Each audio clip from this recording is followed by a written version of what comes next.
Happy Sunday. Welcome to our normally scheduled, the only really routine thing I have that I really stick to these days.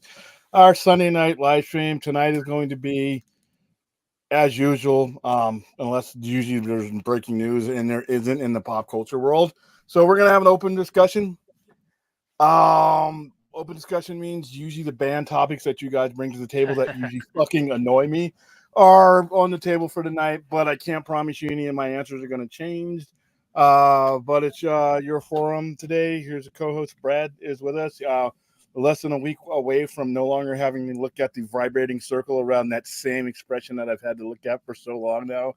We will actually see the human face of Bradley. We will actually see the guy who got us kicked off the internet again last night. Which, to be honest with you, I played that clip before. They never did it before. I looked at what they clipped out, and then when they did the clip, because it said, "Well, actually, do you want to clip out what and get it back on the air?" And I'm like, "Sure." I didn't see any difference in the video that they gave me back, and it's still back on the air. I don't know, because it said something by Fox. Because I stepped away from the stream when you did that, so yeah. I didn't know anything about it until I got an email. I thought it was a spoof email because I get stupid shit all the time. It's their spoof emails. But then I looked, I'm like, okay, no, they've taken down the whole stream. And then I was doing it on my phone, so I'm trying to figure out, what to take it down. And it shows you exactly what it was. It's something what you did with Tom Green, who, by the way, should never end up on our stream anyway. Well, let alone, it was. I was using that clip as an analogy for Spider-Man's constantly saying, "Oh, Brad's gonna do scary movie by the minute." And I clip out this one part of it where the producer is saying, "Yeah, your animation, your drawings are good, but there's nothing funny happening here." So that would be the entirety of a scary movie by the minute for me. They must really be finicky about that because, like I said, it sure as hell got us kicked off. And YouTube has their own little slow ass edit because I was doing it from my phone. I didn't want to wait till I got home because I had to go out and get something to eat and come back in. And I didn't want to wait and because I wanted to get it back up as soon as possible. Those motherfuckers took like an hour to get that shit back up. I'm like, what? What? And then finally when it was up, I looked at it. I'm like, it's the same damn thing you guys just took down. Never mind, it's fine as long as you put it back up. I hate when they take our Saturday night streams out because a lot of times people will tune in early, but they'll wait until the end of the stream to rewatch the whole thing. And so we lose out on that hour when they do that stuff. And they did that before that one time when I had to break up the stream. That one really made me angry. The whole Tadam thing, when we had to break it down and bring it back up again and with minus that, and then only for them to take it back because it's YouTube's whatever that does it. It's not the companies. For the most part, the companies don't give a shit. Warner Brothers Warner Brothers will tell us to play this, and not only will they tell us to play a trailer, they'll tell us to timestamp it and send it to them to make sure we've done it. When we did and then for Godzilla versus Kong, the first one back in 2021, I did a huge ass drive-in for that, right? Warner Brothers wanted to make sure that we showed the trailer because we showed Skull Island and we showed Godzilla King of the Monsters back to back, and then we gave away like about 200 tickets right at the event. And they said we need to make sure, we want to make sure that you show this trailer. They were so proud of that trailer. We wanted that trailer out there, and it was it was before the trailer had dropped, right? Because they sent us this trailer. They wanted to make sure. So I had to play the trailer on our 40-foot screen, and then I got my camera, and I'm like, here it is. Then they had sent someone down there to do it too. And I'm like, you guys really? Why would I not play your trailer? You gave us all this shit to give away, man. It was cool. I'd love to. No problem. But yeah, they wanted to make sure that trailer, and sure enough, they posted it somewhere where fans are ready for Godzilla versus Kong, and it was our footage. I'm like, hey, I was glad I was able to help. But yeah, so when I get kicked off for showing Warner Brothers trailers by YouTube, I'm like, dude, the company told me to do it. What are you doing? But yeah, that was funny last night. But looks like everybody who wanted to watch it got it. So yeah, that was a weird show last night. We covered a lot of ground.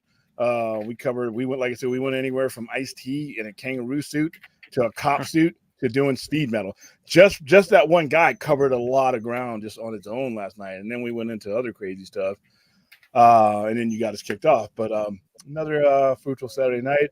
We are less than a week away from our Rebel Moon Part 2 being released. I will be seeing it on Wednesday. We will more than likely be doing our rewatch with the group on Friday, early Friday evening. And when I say early Friday evening, I mean 4 or 5 Pacific time will be our fundraising stream for Rebel Moon Part 2. So we'll all be watching it together. And by that time, I hope to be a lot closer to our goal than we are now. Right now, I think we are still at 11,350.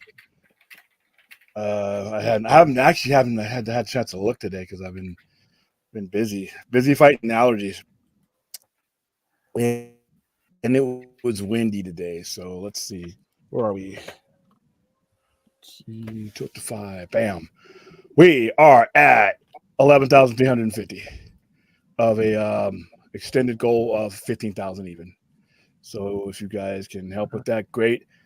There it is. It's in the chat. By the way, it's in the.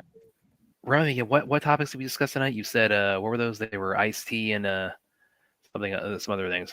I guess No, we went Ice T alone. We covered from him, Okay, but there was also something about a singing kangaroo. I mean, was it this guy by any chance? I don't even know what this. You know what? You need to lay off the fucking clips. You know why? Because you got a record now, man. None of my shit gets us kicked off, but you are like 4-0 as far as like. I have yet to get us kicked off the internet, and it's for the silliest shit too. I'm sorry, I couldn't resist. You set me up when you mentioned the kangaroo. I had to do it. Yeah, you know what? Like I said, for those of you who haven't seen Tank Girl, please go see it so that you can watch Brad's silliness out of your head, because it is an epic movie, big, awesome comic book adaptation. Let's hit the chat in order. Let's not skip anybody. Just hit them in order because that's what tonight is for. And oh wait, hold on. Let me before you jump into that. Yeah. I don't fucking want to hear from Bane. Don't give 2 shits about Venom. So skip all of that, but do it in order, excluding them. Okay. How's it going, Droga? And how's it going, Chappie? And how's it going, Aaron? And Alshafy says enjoying the new opening with the QR code. Ah, cool. Yes. My flow code there. It's helping. And also, hey, Williamsburger, good to see you. Next one, let's add that to the. Clint, how's it going, Clint? Okay. It's like we got to get through a layer of nonsense before we actually get to. How's it going, William Brad? Okay, we got our first actual Ruth Siri. How's it going, Ruth? And we got our first actual question here from a Rational Skeptic. Hi, Ruth. I got your message, Ruth, and I appreciate your presence on every one of our streams. That smile, I can feel that smile from across the pond. Just having you around, you're always smiling. I'm like, you just seem to be genuinely happy to be here on planet Earth, and that is infectious, by the way. Yes, and her description of Justice League, which we did our watch party of on Saturday, was the best I've ever. She described it as absolutely dreadful with a smile on her face. Here's our first question from Rational. William IATSA is still negotiating with the AMPTP. What's taking so long? It's got a lot to iron out. Yeah, there's a lot more there actually than there was with the other ones, because you're talking about a lot of technical stuff that is just not the attractive stuff, but it still takes a long time.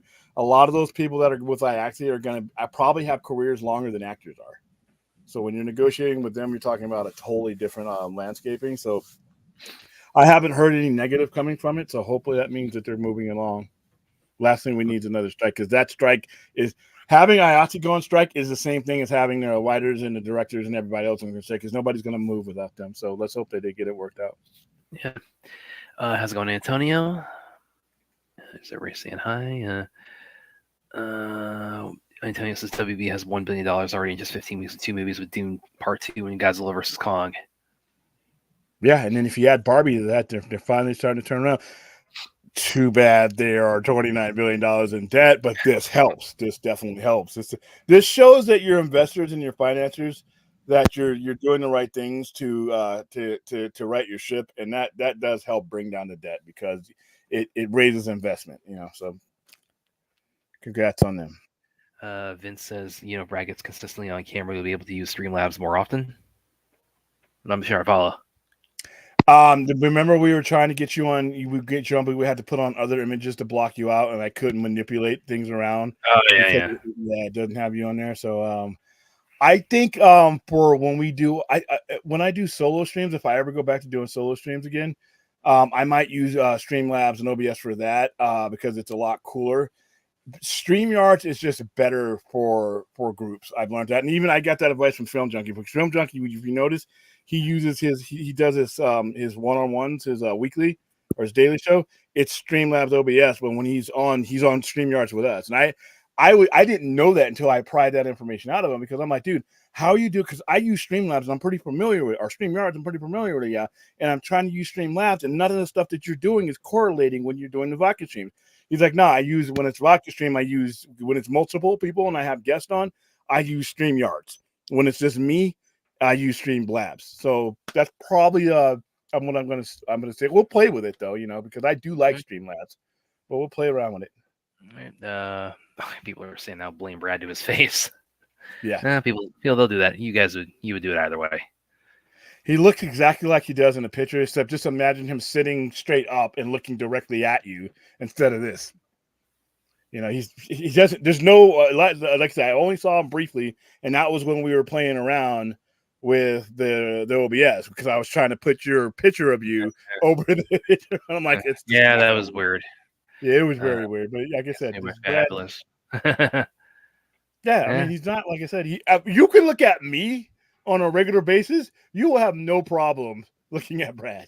Actually, I can't wait till you get on screen because it's not just my lizard face. They can actually have something to look at, and it balances it out. It's like, it's the guy in the picture in the slee stack again. Let me click out of here. Aaron's also, I did see this floating around too. There's some breaking news. Dave just tweeted out a story that Henry Cavill's part in Natalie are having a baby. Yes, I saw that. So congratulations. Yeah. Congratulations, Henry Cavill. MILF magnet. Speaking of Saturday streams, sent you some shorts I made of last night's at the Cypher Sermons about the track topic. I think they turned out good. We'll come through more of it later and tomorrow. Awesome. Thank you, Vince. I got the notification, so I'm going to take a look at them today or tonight after I get up. Thank you. That's a lot of work. Clint says, fear Ruth. If she visits you, the last thing you'll see is her smile. Yeah, I know. And it'd be like the lady from Misery. Not Kathy Bates. It's just like it's Ruthie. So Ruth, are you gonna break you put the wood between our feet and break our legs so we can't run away? Is that how you get them? Yeah, okay. Like I said, Ruth, you need to come to America, Ruth. You need to come out to Vegas. Well, she's been to Vegas, just not not since discovering the sci-fi center. The Howard the Duck scream of all things. Yeah, no, that still horrifies me that's the first thing you, and that was your introduction to us. I'm sorry. I finally got to see Godzilla. Well, we were going to town on that. I think we did also because we were. I mean, as soon as we got started, just going on Justice League. I mean, we were nonstop. I mean, I don't think there was a dull moment, any dead air that whole stream. I mean, it was not because we've had years of pent up, we so analyzed what that movie wasn't to the point where I'm surprised we didn't even need to really even play the movie. We could have just talked. Godzilla vs. Kong, yes, was a very silly movie and it's a very successful movie too. Oh yeah, just because it just cleared, I think 400 million now. 430, 460 something. It's and I didn't think it would be in theaters this long, by the way. Oh, well, and speaking of that, I shared with William earlier, and I said, I guess we can start planning the watch party for this. Monkey Man is going to be hitting digital on the 23rd. So it's 3 weeks in theaters, and then you're on digital. April 5th, and it was released. I still have the shirts and the posters at the store left over. April 5th, it is going to be on pay-per-view. Well, I will watch it on April 25th. April 23rd. That's less than 20 days. That is the future, folks, and that's good. You know why? Because the justification for the investment on that movie and the money because they added on money to that movie. They added on money to the promotion because I showed you guys, I got some really kick-ass stuff for Monkey Man. But it's going to be justified because saps like me who couldn't go out to see it in the theater, that's going to first time it gets on there, I'm going to watch it. And a lot of people who didn't have the chance to see it. It's going to make probably more money on PVOD than it did in the theater, which I think is excellent because it justifies the platform. And movies like that, a lot of people will be like, you know what? It's not even worth it to make this kind of movie because it's a cheap budget movie, but it's not going to bring in the volume. But now you can justify it because you got your money back plus some. You made $6 million in the black with this, and now you're going to turn around and probably make that much more on PVOD because I think it's worth a buy. I'm going to buy it and we're going to watch it here. Yeah, it's gonna be way better than anything scary movie related because Dev Patel has said that The Raid is a major influence on Monkey Man. So there you go. Which means that we have to. I could probably, if I talked to him long enough, he'd probably tell me a scary movie was too. So the hell he would. So he'll probably, which means after, of course, because that's an influence on Monkey Man, that means like the only proper way to follow that up is with The Raid 2. So there you go. All right, next one. Hey, nobody can complain tonight because we're hitting them all in order. So, Aaron, they're just talking about Henry and his lady friend Natalie, I think her name was. Yeah, they're having a kid. Yes, congratulations, my man. I wanted to find like the GIF of ZSJL when Bruce is telling Clark, "Oh, congratulations," because there's all the little signals we get. That Lois is pregnant. So, I completely ignore it. What? That she's pregnant? What? And I just completely just ignored that in the movie when I first saw it. On the rewatch, I forgot. Oh, okay. Yeah, I don't pay attention to a lot of those details on the first watch. How was the Justice League Street 2 live versus? No, we were live. We were there, and we were just laying into this bastard of a movie. Yeah, raised a couple of bucks, not as much as I wanted to, but we're getting there. Yeah, and it was I was very cathartic because we watched we did the watch party of the real movie back on New Year's Eve, and that's when we actually cleared our initial $5,000 goal. Little did I know we would have much more to clear. Well, and it was weird because this one came about. I think it was just somebody in the chat. I forget who it was. Just said, "Oh, well," it might have been Chappie actually. I think it was Chappie. Exactly. Yeah, he said it's like So he suggested, "Oh, why don't we do a watch party Justice League?" And it's like we just kind of looked at each other on air and said, "Yeah, okay, we can do that." And I don't know if I would be able to watch it if it was the final version that we had. If we didn't have I would have never watched that. I would have liked. Yeah. It's way easier to now because we have the real movie out, and you can laugh at it now. Yeah, it's you can laugh and not cry at it now. Ruth is saying, "Oh, thanks, William." You're welcome. Thank you. Smiling cheerfulness compliments. Let's see. I'm just excited to see the dog. Oh, you're about Murphy. Yeah, we hear the dog all the time. Yeah, it'd be funny. It would be funny if you went on camera, right, and it was never you. It's just the camera aimed at your dog sitting in the chair the whole time, and you with the microphone. So we're just looking at your dog at live action. It's like you're giving me some ideas here. Chewing on his toy the whole time. I wouldn't be surprised actually. What time are we going to do the Robo Moon stream? Probably going to do it 5 p.m. Pacific. Okay. Because I'm just out of class from there. Yes, I would be surprised if while I'm sitting at the computer talking to everybody, he'll just walk right, because he does that. He just walks right up and just jumps into your lap, says, "No, forget whatever you're doing right now. You got to pet me." Well, like I said, I can always hear him squeaking. It's like the second dog. Yeah. No, the dog waits till you get on the air. Are you on the air? You're on the air? Here, come on. How about the squeaky toy? It's the time for the squeaky toy. There have been times where he's been sniffing, the outside of my headset, like there's a dog treat inside of there. As I'm talking, I've had to say, it's like, what are you doing? I don't have any dog treats in there for you. That's hilarious. So yeah, we get to meet Murphy Saturday. We get to meet Scrawny Brad Saturday. Yeah. I'm drawing a giant man of wasp. Yeah, I've seen some of your illustrations you just put out. You calls it the Snyderverse Avengers is kind of what you're. Is on Captain America and Iron Man. A lot of the Marvel characters and what does Zack Snyder do? Man, those are pretty cool. Some pretty good drawings, man. Did you see that? I haven't sat down and watched it, but I've heard it's pretty funny. Oh my god. I watched it last night. I reposted it, and I reposted it on all my platforms. It is some of the funniest shit in SNL, and it wasn't really funny. What was so funny is what's her face? Heidi Gardner, who was playing this AI. She's playing a host, and she was interviewing Kenan Thompson about AI. in front of like a TED talk being there, both sitting there. And all of a sudden, Ryan Gosling is Beavis. He's got the big hair. It looks ridiculous. It's ridiculous. Yeah, see what they look like. But not, just that alone wasn't it. It was the fact that when Heidi Gardner, because I guess she hadn't seen them and she had rehearsed with them, right? Because they do the rehearsing and the readouts, right? But they're not in full makeup. So it's a live show. So I guess she had not seen either one of them in full makeup yet. Kenan Thompson's looking dead at him. Everybody else sees him. But when he said, Beavis is sitting right behind you. Well, would you like me to ask him? Yeah. So when she turns around and she sees Ryan Gosling for the first time, she loses it. She fucking wins it. It's so funny. And she's trying really hard to come back and she can't. And so she finally gets to it and she tells Beavis to go move in, somewhere else. And then so she's talking again, and all of a sudden Mikey Day, who's a regular, he's back there and he's dressed as Butthead. And Kenan Thompson is keeping it together, which I don't know how. And he's like, now that Butthead's in behind you. And he's describing him. And this is what she really just completely fell apart. She turns around and she sees Mikey Day, and he's all in character. He's not cracking up at all. And she can't go for it. And she's busting up laughing. And she's trying to turn around. And she puts her hand up. She's totally breaking character. And then they move over there. And can we play that? Can we play that and not get pulled down? I think we will get pulled down in a heartbeat. Okay, I wanted to. It's on. Listen, I'm gonna put it in.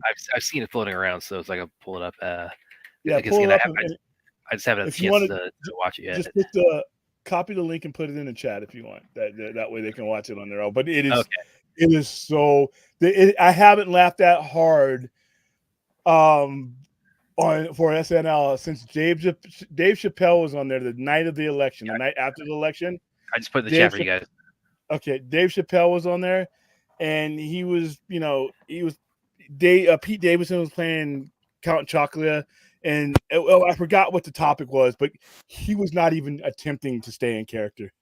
He was talking to the audience. He's like, "Look at Pete Davidson's lips, America," and Pete Davidson is was dressed up as Count Chocula. Like he laughed so hard he spit out his teeth. Nobody was. They were just, And I heard Lorne Michaels hates when they do that, but if it works, he doesn't fuck with them because Heidi Gardner's been on there forever and Kenan Thompson, but the skit itself wasn't, like I said. If it wasn't for her busting up, I had to watch it over and over again. Just because she's experienced. She's not a rookie. She's been on there a long time. And they had these crowd members that were extras, and you could see them. Some of them are like, you could see their mouths. They're trying so hard not to bust up laughing because they're like, they're not like the A-listers. They're extras, like production extras. So they don't want to lose their jobs, but they're trying so hard not to laugh. And it's so funny. I was in tears laughing at it. Like I said, Saturday Night Live, I usually watch the cold opening. It's cold opening right now. That's another bit that was funny. Ryan Gosling, because Kate McKinnon was on there again, and she's playing her UFO abductee character that she ad-libs, and she doesn't. I don't think she has a script. They just let her do it.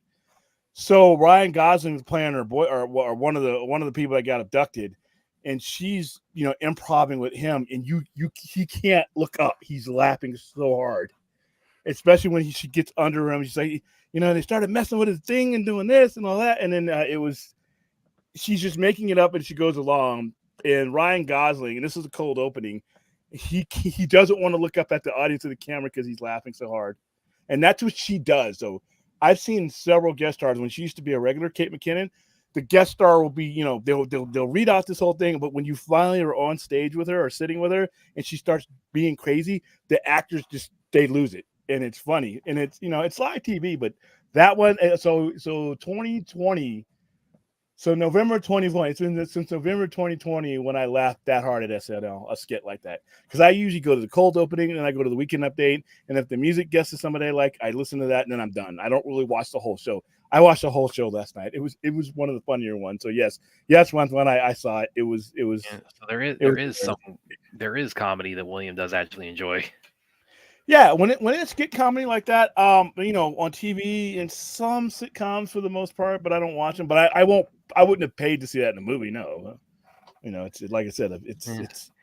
Well, I mean, it is. I will note the irony that Kenan Thompson was involved. You know what, dude? All right, who's the next one? What are your box office predictions for Venom 3? Is Venom fan? I'm not watching it no matter what, unless Tom and Andrew are in the movie. I don't know if they're going to be in the movie. I think it's about a $600 million movie, 600, Yeah, because the first one did like 870, and the first one did phenomenal, and yeah, the second one did like actually did well. Yeah, but yeah, and that's I'm actually kind of wondering like how Pandemic. much. Yeah, well, like that did also come out after the Suicide Squad, so like how much you've talked about like you don't think that the pandemic really played that much of a role in that movie not doing so well No, commercially, the but movie did well. It did what it was going to do, but remember they basically fucked up the movies and so that you could fast forward to the end credit scene. That's all they wanted to do was get to the Tom Holland end credit scene. I remember because that movie could have been a lot better than it was, but the fact that they didn't give a shit about what kind of movie they made, they just wanted to get you in there for the post credit scene, or wanted to get you talking about the post screen. I think Venom could pull in. Here's another thing though I've noticed. A lot of these movies are not going to get anywhere near the 700-800 million that they made before, and it has nothing to do yeah, I with agree. them falling backwards. It's because once again that window is going to close because of the PVOD and the streaming, and Sony already has deals in place, and it's more beneficial for them for the theatrical run to get cut because they've already made the money back. So you're talking about, when I say 600 or 700 million, maybe. That's not including the money that Sony already has because they've sold it to 2 streamers already. So I don't think these some of these movies are going to be in theaters long enough to make what they made. But I don't think that's going to be a failure though, because if the people who funded the money think it's a success, like I said, Monkey Man's a success. Monkey Man's a success. It's going to go, and a lot of these other movies that are coming out. A24. That movie ain't going to be in theaters that long. Civil War. Yeah. I give Civil War another 2 weeks, and it'll be exactly. And guess what? That's probably where I'll see it. So what do you think? Like, I mean, like 5 years from now, what do you think? Like for like a big blockbuster, what do you think? Like like a long theater run would look like? 30 days. 30 days. So about a month. I think that might be too long. To be honest with you, 82% of your revenue is pulled in the first 2 weeks of a movie. The first 2 weeks, yeah. Yeah, so your third and fourth weeks, you're just languishing a little bit. Why not take that extra buzz and get it into the household? That's what I think. Well, and like what William's saying about because the turnaround time from theaters to streaming is just so much quicker now. I mean, like Monkey Man, I still got shirts and posters. Monkey Man, and like even like big things these days, it's about 2 months. Or even like a month for like something that's supposed to be like a big blockbuster. And I mean, to put that in perspective, I mean, I remember back when I was a kid, the gap from theaters to DVD. I mean, that could be like between. It was a year. That was a year, dude. Oh, you were a kid. When I was a kid, it was a year. Yeah. For me, it was about they cut it down about 6 months on the long end, and then more recently, like Endgame, which for a while it was the biggest movie ever made, but even that, it's like the turnaround from theaters to streaming or home or / home media was about 4 months. So that was the long end for them. That was right before Disney Plus, though. Yeah, so that was like the whole structure. How long was that? That was like, was it like a year or even a couple of months before Disney Plus came out? Yeah, Disney Plus came out the end of 1990 or 1990. Oh my god, 2019, I think. And then because Endgame came out in May. They put those movies out in May, so Disney Plus came out. So now with Disney Plus and all the streamers in full throw, it just, like I said, that dynamic is, let's make our money, but let's not get diminishing return, because as you start to make less and less in the theater, as that drop goes, the theater still get to 35%. So if you're not making that top first dollar, then that's where you're losing, and then I think it's better for the theaters if this gets out of there in time, because something new can come in and keep the traffic going. So we're in a new world, man. Yeah. Droga, I mentioned, have you seen, he's doing a lot of, again, if Zack Snyder did the Avengers, he's doing fan art of that. It's pretty good. So, Kong equals the Master Trap Builder. Yeah. Like I said, literally, that movie was insane, but it was fun. Yeah, it was and they've already made a meme out of the one of the like the Scar Giver servant chimps like getting up and like shouting in Kong's face and him knocking them back. I've seen that so many times now. Yeah, I saw that like before opening weekend was out on that one. Which again that kind of speaks to like the accelerated transition from theaters to streaming now. Yeah, I wonder when it's gonna get it. It's I mean, look, that might actually. I wouldn't be surprised if that's already. Yeah, that's already set. I'm gonna look that up right now. And actually, I mentioned this a minute ago, but Ruth, I just wanted to clarify the time we're going to be streaming Rebel Moon Part 2 this weekend. Yeah, look for it to be 5 p.m. Pacific time. So for you, that'd be about. Well, you'd be very late for you. It'd be I mean, it is going to be Saturday. 1 o'clock. You, it's going to be. It'd be like about 2 a.m. for you, Ruth. Up kind of late. Want to join us for that one? Okay. Yeah. Okay, it's supposed to be on HBO Max. The Godzilla X Kong. I'm googling this. They already got a date for it. Damn. Yeah, they might. Oh well, this one little Forbes blurb says it's like it could arrive on digital. The earliest it could arrive is around May 13th, but even that, again, that's still a pretty quick turnaround. Really quick, dude. And that's a kick-ass movie to watch on a family event like that. Because there was a lot when I went. I told you, my theater was packed, and there was a lot of families in there that was just having a lot of fun with that movie. Yeah, I think that movie's going to have great watchability amongst kids. Yeah. Because it's just it's like a big video. Because it's a big cartoon, yeah. Yeah, it's just a big video game. We definitely look forward to having you, Ruth. Because again, you just bring so much cheerfulness to every stream. Even though you're in the dark. Which we need to talk about. Well, she's been in brighter lighting, but she just had like 4 dead bodies on the other side of the camera that we can't see. She's you can see her smile and then her eyes. It's like the cartoons when you shut off the lights and all you can see is the eyes. And then Aaron says the Justice League stream was like what Brad said, it was the sci-fi science version of Mystery Science. Yeah, which as I've said, it's like that now that the real movie is out. And you notice I keep calling it the real movie because it's the real movie. Zack Snyder's Justice League. Now that's we've gotten that out, it's like that's the only circumstance I'll watch that version of Justice League under anymore is if it's going to be like a Rift Tracks or a Mystery Science Theater kind of a night with your friends, where it's like, oh, this this is I mean, I don't even feel it's worthy of like the title of B movie. I mean, because but when you stepped away on Saturday, I kind of I went a little bit of a monologue where I said like if I had to summarize Justice League in one word, it would be cynical because the cynicism. Oh no, I heard that. Yeah. The cynicism behind the decision making that went into that. It's like it's so the opposite of what we think of these characters. It is a worthy entry point, and I showed you guys why the night we aired it. I put you on the camera because it leads you to, like I said, not everybody's going to be us. Some people, this will be their entry point movie. But would I rather have them never seeing this movie and never getting into all the other good movies, or them watching this movie on HBO Max and then literally being fed into our shit? So, all right, next one. All right, we're going through all the questions today, guys. So I don't want to hear shit. I need to check out that SNL skit. Beavis the Butthead revival is one of the best. Yeah, that was. Oh my god, it's so funny. And like I said, just the skit itself it's just basic shit. Them just breaking up and just losing their minds. It was just fucking great. All right, next one. Droga was banned from SNL. Lightning Venom was banned from SNL. Next. How's it going, Spider-Man? Spider-Man had to be cracking up big time during the Justice League watch party too, because he was picking that thing apart. Lane Deli, yeah. I think I'm right. I know him from Kentucky. Oh, okay. Yeah, so this definitely ventures into. We might as well make this an unbanned topic now, with like at least for tonight, with like the circumstances around it. So people are butthurt just because Ray Porter supported the idea of having the Cyberverse license to Netflix. Which for those of you hadn't seen, he did tweet the other day, sell Cyberverse to Netflix, and he actually had a little bit of a follow up today. I'll go ahead and pull it up. Go ahead and pull this up here.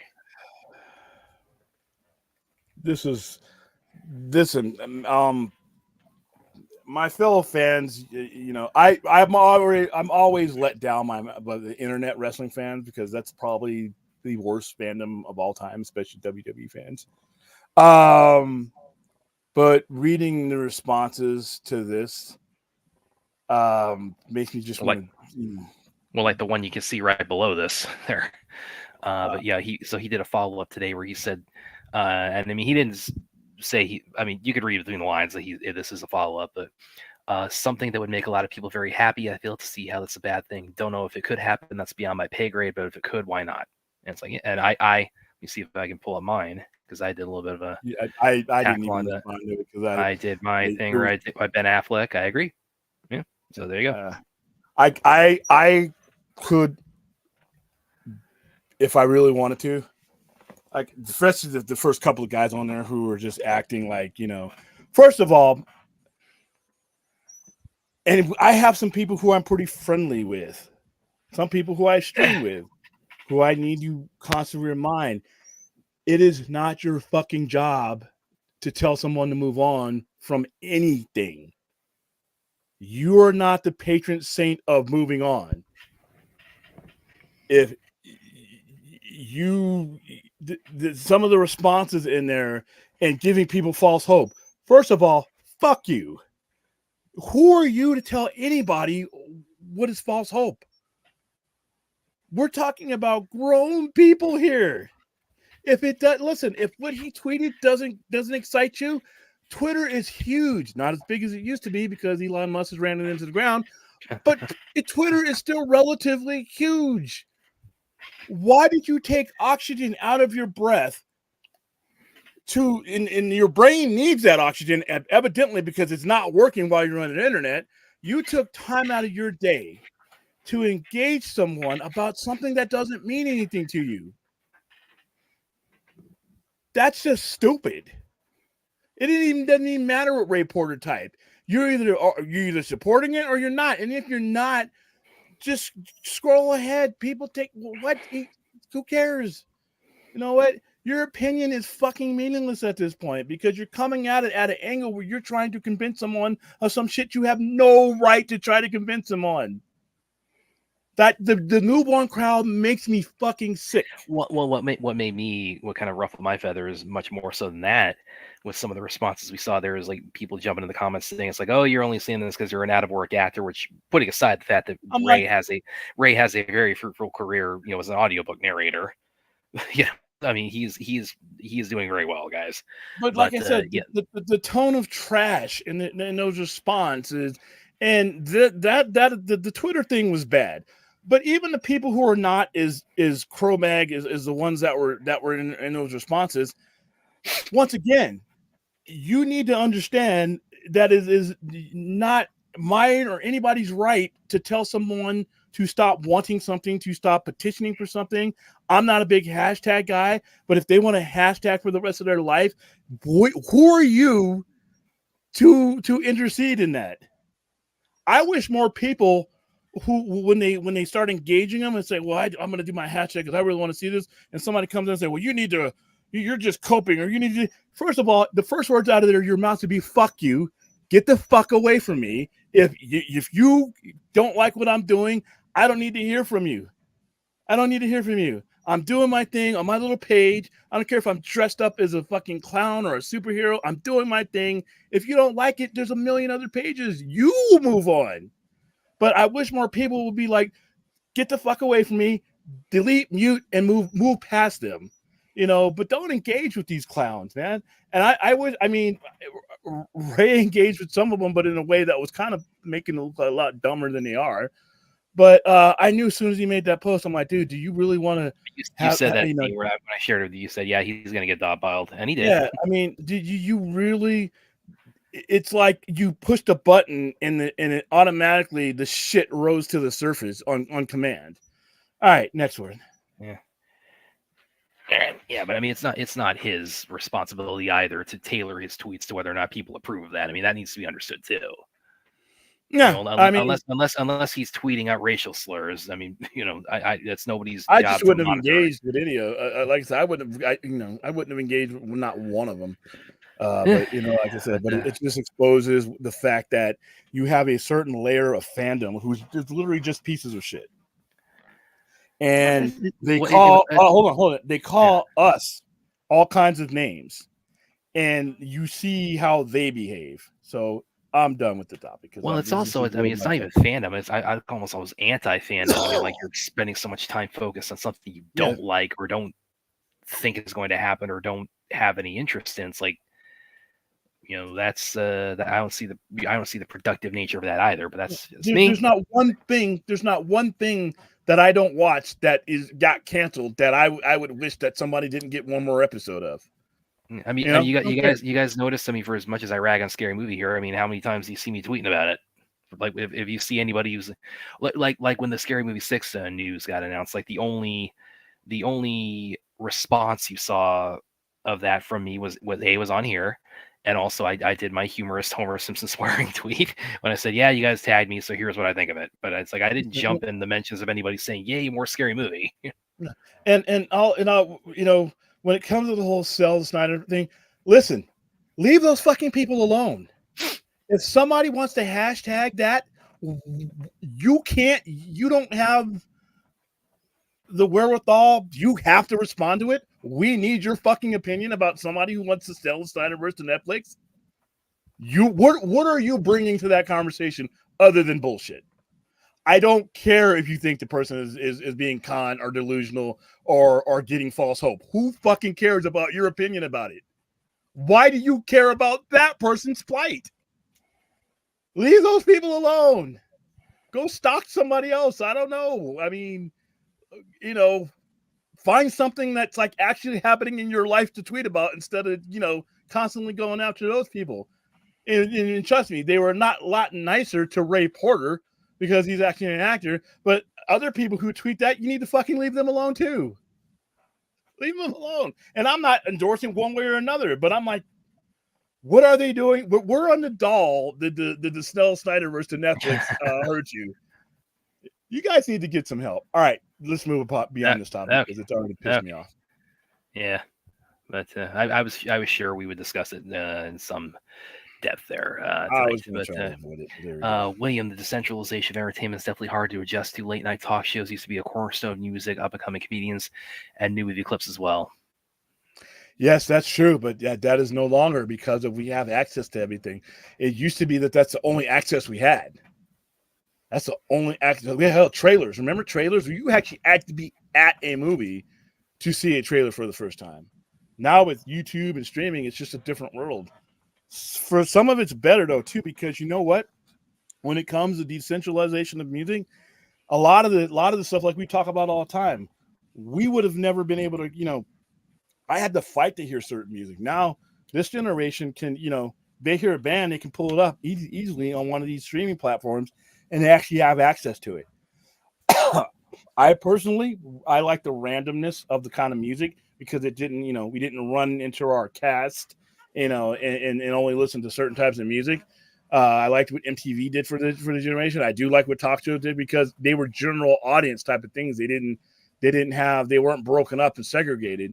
I think, you know, one of the things about the way we do it today, even though it's decentralized, it still allows people to kind of like just kind of take their genre and run and not ever experience other things. That's just my opinion. Next one. Yeah. Vince says Carnage. I actually liked Venom. I did enjoy Venom. I want to see the movie. I would like to see the movie that they meant to make before, you know, they decided they were just going to make a precursor to a trailer. That would have been nice. But yeah, I enjoyed it for what it was because it's basically it really. I think about it is because it came out in October, but you can definitely tell thematically they would have loved to have had it out in time for Valentine's Day because it's predicated on these two parallel romances in it. Keep in mind, Carnage is a shit character, so you're making a movie about a shit character, so you're already behind the eight ball there. Next one. I like Carnage. There are so many characters we have to part ways on. Speaking of the characters, we take issue with the Droga. I mean Venom. Excuse me. We'll be watching our third movie. That's a surprise. You are in it after all. Okay, yeah, I think this was a continuation of Daniel's comment up here. To social commentary, if you like, we need something like that. We need an MTV type thing again. Well, the only way you're going to get that, and I agree, is the desire and the demand has to come back. I think that once we get through this era that we're through now, I think the desire and demand for that type of atmosphere will come around again. It might not be the same exact thing that it was back in the day, but it'll be a lot different than it is now. Right now, we're just laziness has pretty much taken over everything, and so it's just too easy. And a lot of people just generally these days don't think for themselves. Not everybody, but a lot of people just want the algorithm to take them where they think they should need to be, instead of kind of analyzing what kind of music you like, what kind of sound do you like, how does this make you feel. When it was just the radio and it was just you went and going to buy the music, you had a lot of different criteria about what made you feel good about what you just purchased. These days there's a lot more of it. And I don't know. Like I said, I think things go in cycles. I think we'll be good. I think, I don't know when, but I think that I like I always say, I think physical media, while it will never be king like it is again, I don't think it will be on its deathbed like it is now. I think there's still a market for all that stuff because of the atmosphere and the gathering that it creates. Yeah, part of me actually, it's interesting you should mention that, because I was just looking at my my shelf over here where I got a lot of my physical media, and sometimes I just like doing that. It's like looking at my my collection that really, and just kind of reminiscing. It's like over years I made a badass collection here. So part of me is like, oh, should I and Robert Meyer Burnett, should I take you guys over here and kind of see my setup? I don't know if I can do that on my desktop though. When you reveal yourself, just make sure you got a camera like mine, where you can just take the camera where you want. Yeah, that's the problem. I don't have one I can detach from my desktop, so that's what I'll show you how to just change it over to your phone, like I do when you see me running around the store. That's because I'm on my phone. I just become. Gotcha, I'll show you. It's easy. All right, next one.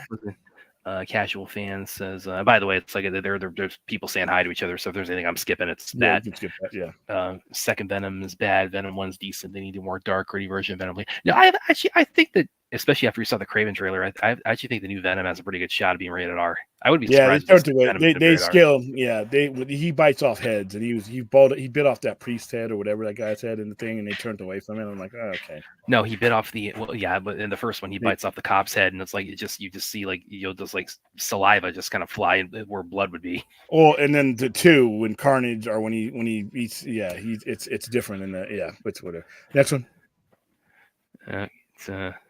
There's one here I'd love to pull up, but I'm going to be merciful to William tonight because it's from a character he doesn't like about a character he doesn't like. Next. As we mentioned, Cavill, Henry Cavill and his Natalie, I think is his girlfriend, fiance. I'm not sure if they've gotten engaged, but they were expecting a child. So it's like, congratulations, man. By the way, Ruth, I saw you last night. Because I don't know if you watch as much MMA as I do, but it's like you tweeted out about like, oh man, UFC 300, they had some brutal knockouts last night, and they did. Yes, they did. They had some all timers.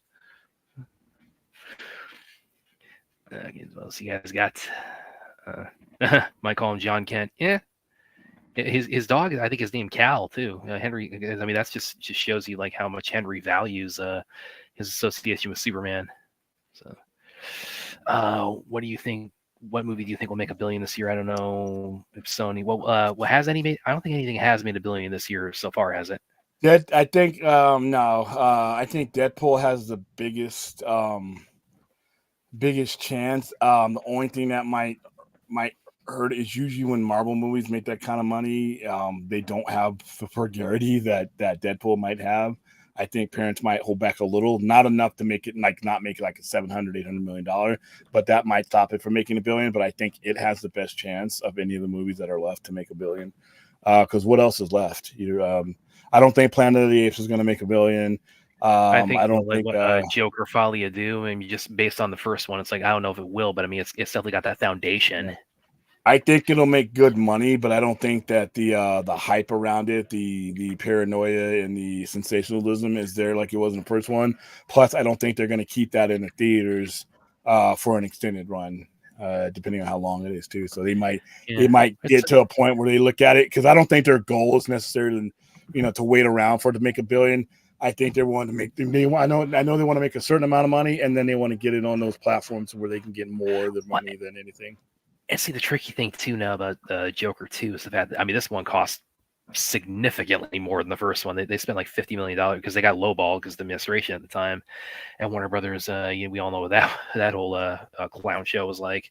But this one they went from 50 million to 200 million. So there is also the question of now, obviously, when you're talking about you adding VOD and all those other ancillary revenue streams to the equation, that does profitability is not solely predicated on what you turn out in theaters, which I think that's probably something that needs to be better understood in general anyway. But that does kind of make me wonder, like, with that budget, is that going to motivate what kind of theater run the Joker 2 ends up having?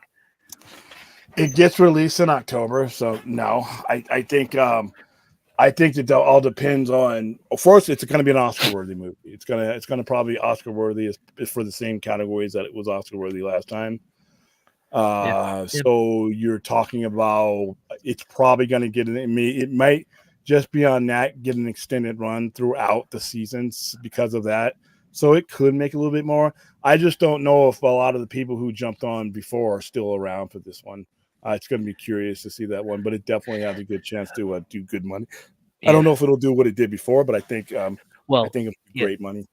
Well, I mean, I did write about this on Screen Rant at the time. It's like, I mean, Joker, commercially speaking, the first one did absolutely benefit from that controversy. I mean, that controversy, that's one thing that probably I'm sure any business person will tell you, and certainly anybody in the entertainment business will tell you, is, listen, controversy is good for your bottom line. I mean, it sells. Yeah, it sells. It keeps you in the conversation, and even if they're talking shit about, well, you don't want to be in a conversation in a bad way. Fuck that. Like Tony Khan. All these people, Tony Khan's an embarrassment. Yeah, Tony Khan's got a fucking $3 billion bank account. He's got a wrestling promotion that is light years ahead of any other promotion that's been around as long as he did. And he had a bunch of people the week after WrestleMania with the letters of his company on their lips for a long time. I don't give a shit why they were on there. You were talking about it, and the numbers showed that you were watching it too.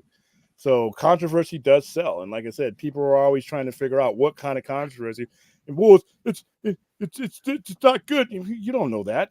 You may not like it, but guess what? You're not necessarily the audience that controversy is searching for. I remember. I remember back when the Passion of Christ was coming out. I mean, how controversial that was for a variety of reasons. And I mean, that you look at the numbers on that. I mean, that did phenomenally in a commercial sense. And regardless of where you fall on on the movie itself, it's like it was absolutely a success. I remember when people were like I said, the security around Joker when it first came out because of the shooting. That was one of the bigger things about it. Like I said, our screening was like German dogs. Those dogs were there sniffing us. The screening was we had and it was all based on. Well, I mean now the Dark Knight. If you're it was based on what we were told. It was based on what happened. They didn't want the nature of the movie was already there. That was one of the reasons. Yeah. But because of what happened, and the last time we had a cinematic Joker, the movie after that, it was The Dark Knight Rises. That was in 2013, and that that was still fresh in people's minds, and they were afraid of somebody doing a copycat. They had the doors. I remember the back because. Obviously you have emergency exits in every theater. They had those covered. They had security at those, and a lot of theaters had extra security for all that. It was weird, man. But I don't. Yeah, we don't have that now. We don't have that now, or to the point where we're almost desensitized to it. To the point where it's and it's weird. It's crazy to think it was already 5 years ago when that happened, and both for that and the general kind of picture of everything we're talking about in terms of like how much that was 30 school shootings ago. Oh God. And I'm not joking. I'm not being facetious. That was literally 30 mass shootings ago. I mean, each year we have these things. It's like the car chases in LA. Car chases used to be a big thing. They used to break into your programming. Now it's like, yeah, they'll do it, but it's on a little small screen and you just watch your show. It's just, sometimes we just become desensitized. Next one. Yeah. But, yeah, we'll see. To answer your question, Kendall, it's I would say Deadpool, but even Deadpool might struggle. And that's William saying that about the character he can't stand. So yeah. Although I will, with the with the fact that it's tied to the TVA and then with the stuff I've been waiting for to happen, I will probably go see Deadpool. If it were just a Deadpool movie, I would do the same thing I did with the two previous movies, which is wait till they came on streaming service and speed through most of them because I think the character sucks and I think the movies are stupid. But that's just me. Okay. Yeah, King of the Monsters, the ring game, man. And I did like King of the Monsters quite a lot, but I mean, obviously, Endgame was kind of like the definitive, blockbuster for 2019. And that also shows you again how much the landscape has changed, in the 5 years, and definitely with the COVID and the rise of streaming being a factor. I mean, I remember when I first saw Endgame, it's like I had trouble finding parking getting there. I mean, that's how much in the zeitgeist that was. And then fast forward a few years, we just come off of Marvel has a huge bomb in the Marvels, so it it really tells you how much how much they really capture the public's attention with the Infinity Saga. So and then the fact that now that's concluded, how much the commercial prospects of of an MCU movie is definitely a lot more predicated on like what character it's really kind of. Well, it always was. It always was. It always was. That never changed. It was always predicated on the A-listers. It was always going to be. If you'd have had A-listers ready and waiting after Endgame, they would have never dropped off. It's always been predicated, and it always will be predicated. People, like I said, don't want to spend their money on some, obscure shit. It's just, it's right or wrong, but that's what it is. But that's why when people don't, the difference between now and then is A-listers. Well, we have A-listers coming, so they're going to be fine. B-listers and Z-listers don't sell on their own, guys. I've been trying to say this for years. And nobody. Well, we shouldn't have to have the big names. You should be able to use a obscure character and make a lot of money. Look what James Gunn did with Guardians of the Galaxy, completely leaving out the fact that there were like 9 blockbusters into the entire franchise, and you'd already won them over. Like I said, you put in the talking raccoon and the talking tree without the previous MCU movies, you're going to get laughed out of the office, or at the very kindness, they're going to tell you to come back with a better idea that they can take seriously. So yeah, that's big names are what sell. That's what people want to see. They don't want to see the undercard. They're okay with the undercard as long as there's a main event. But if all you're giving me is the undercard, I'm not going to pay to see that. And that goes for DC as well. Next one. Let's see. Spider-Man says Death Note is good stuff. Definitely, I have not seen the other one, so I can't really comment. Yeah, I neither. Same here. Casual fan asks, can you explain the Sony deal with streaming services? All of Sony's movies are released on Netflix in 2025 or Disney Plus. Well, what ends up happening, I know each film has a different order or something like that, but yeah, basically, I think Disney gets them after Netflix. I think they actually go to Netflix first, and then after that, they go on Disney for a longer period of time. But Sony's making the money for however long that they're on there. So if a movie like Madam Web, you guys laugh, Madam Web sucks and all that. Sony got most of it. They got all their money back and plus some. Madam Web was profitable. It was profitable to almost. I mean, at a $75 to $85 million movie, it made that much in the box office. They didn't spend any promotional money on it.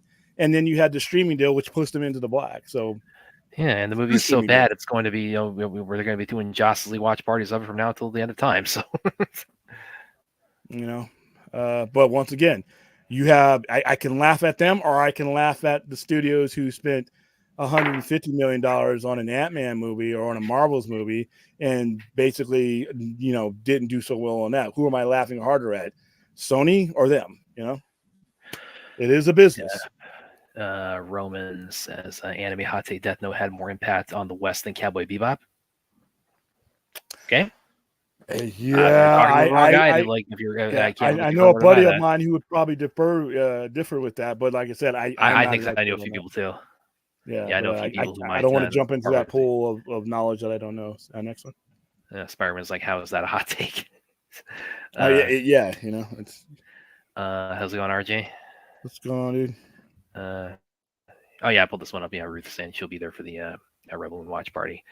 Aaron said, no, I think it'd be 10 a.m. for you guys if we're starting at 5 p.m. Pacific. Yeah, I think it'd be at 10 a.m.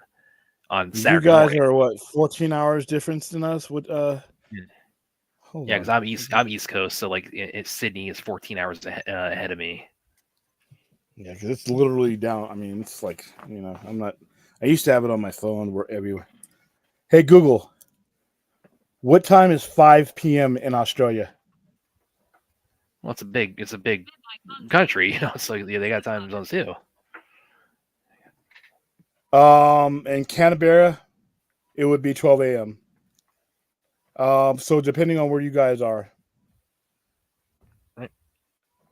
Well, we'll figure it out.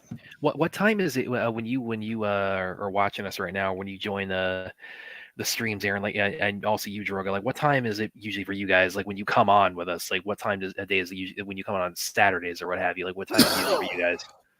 Kind of curious to like maybe bring some clarification there.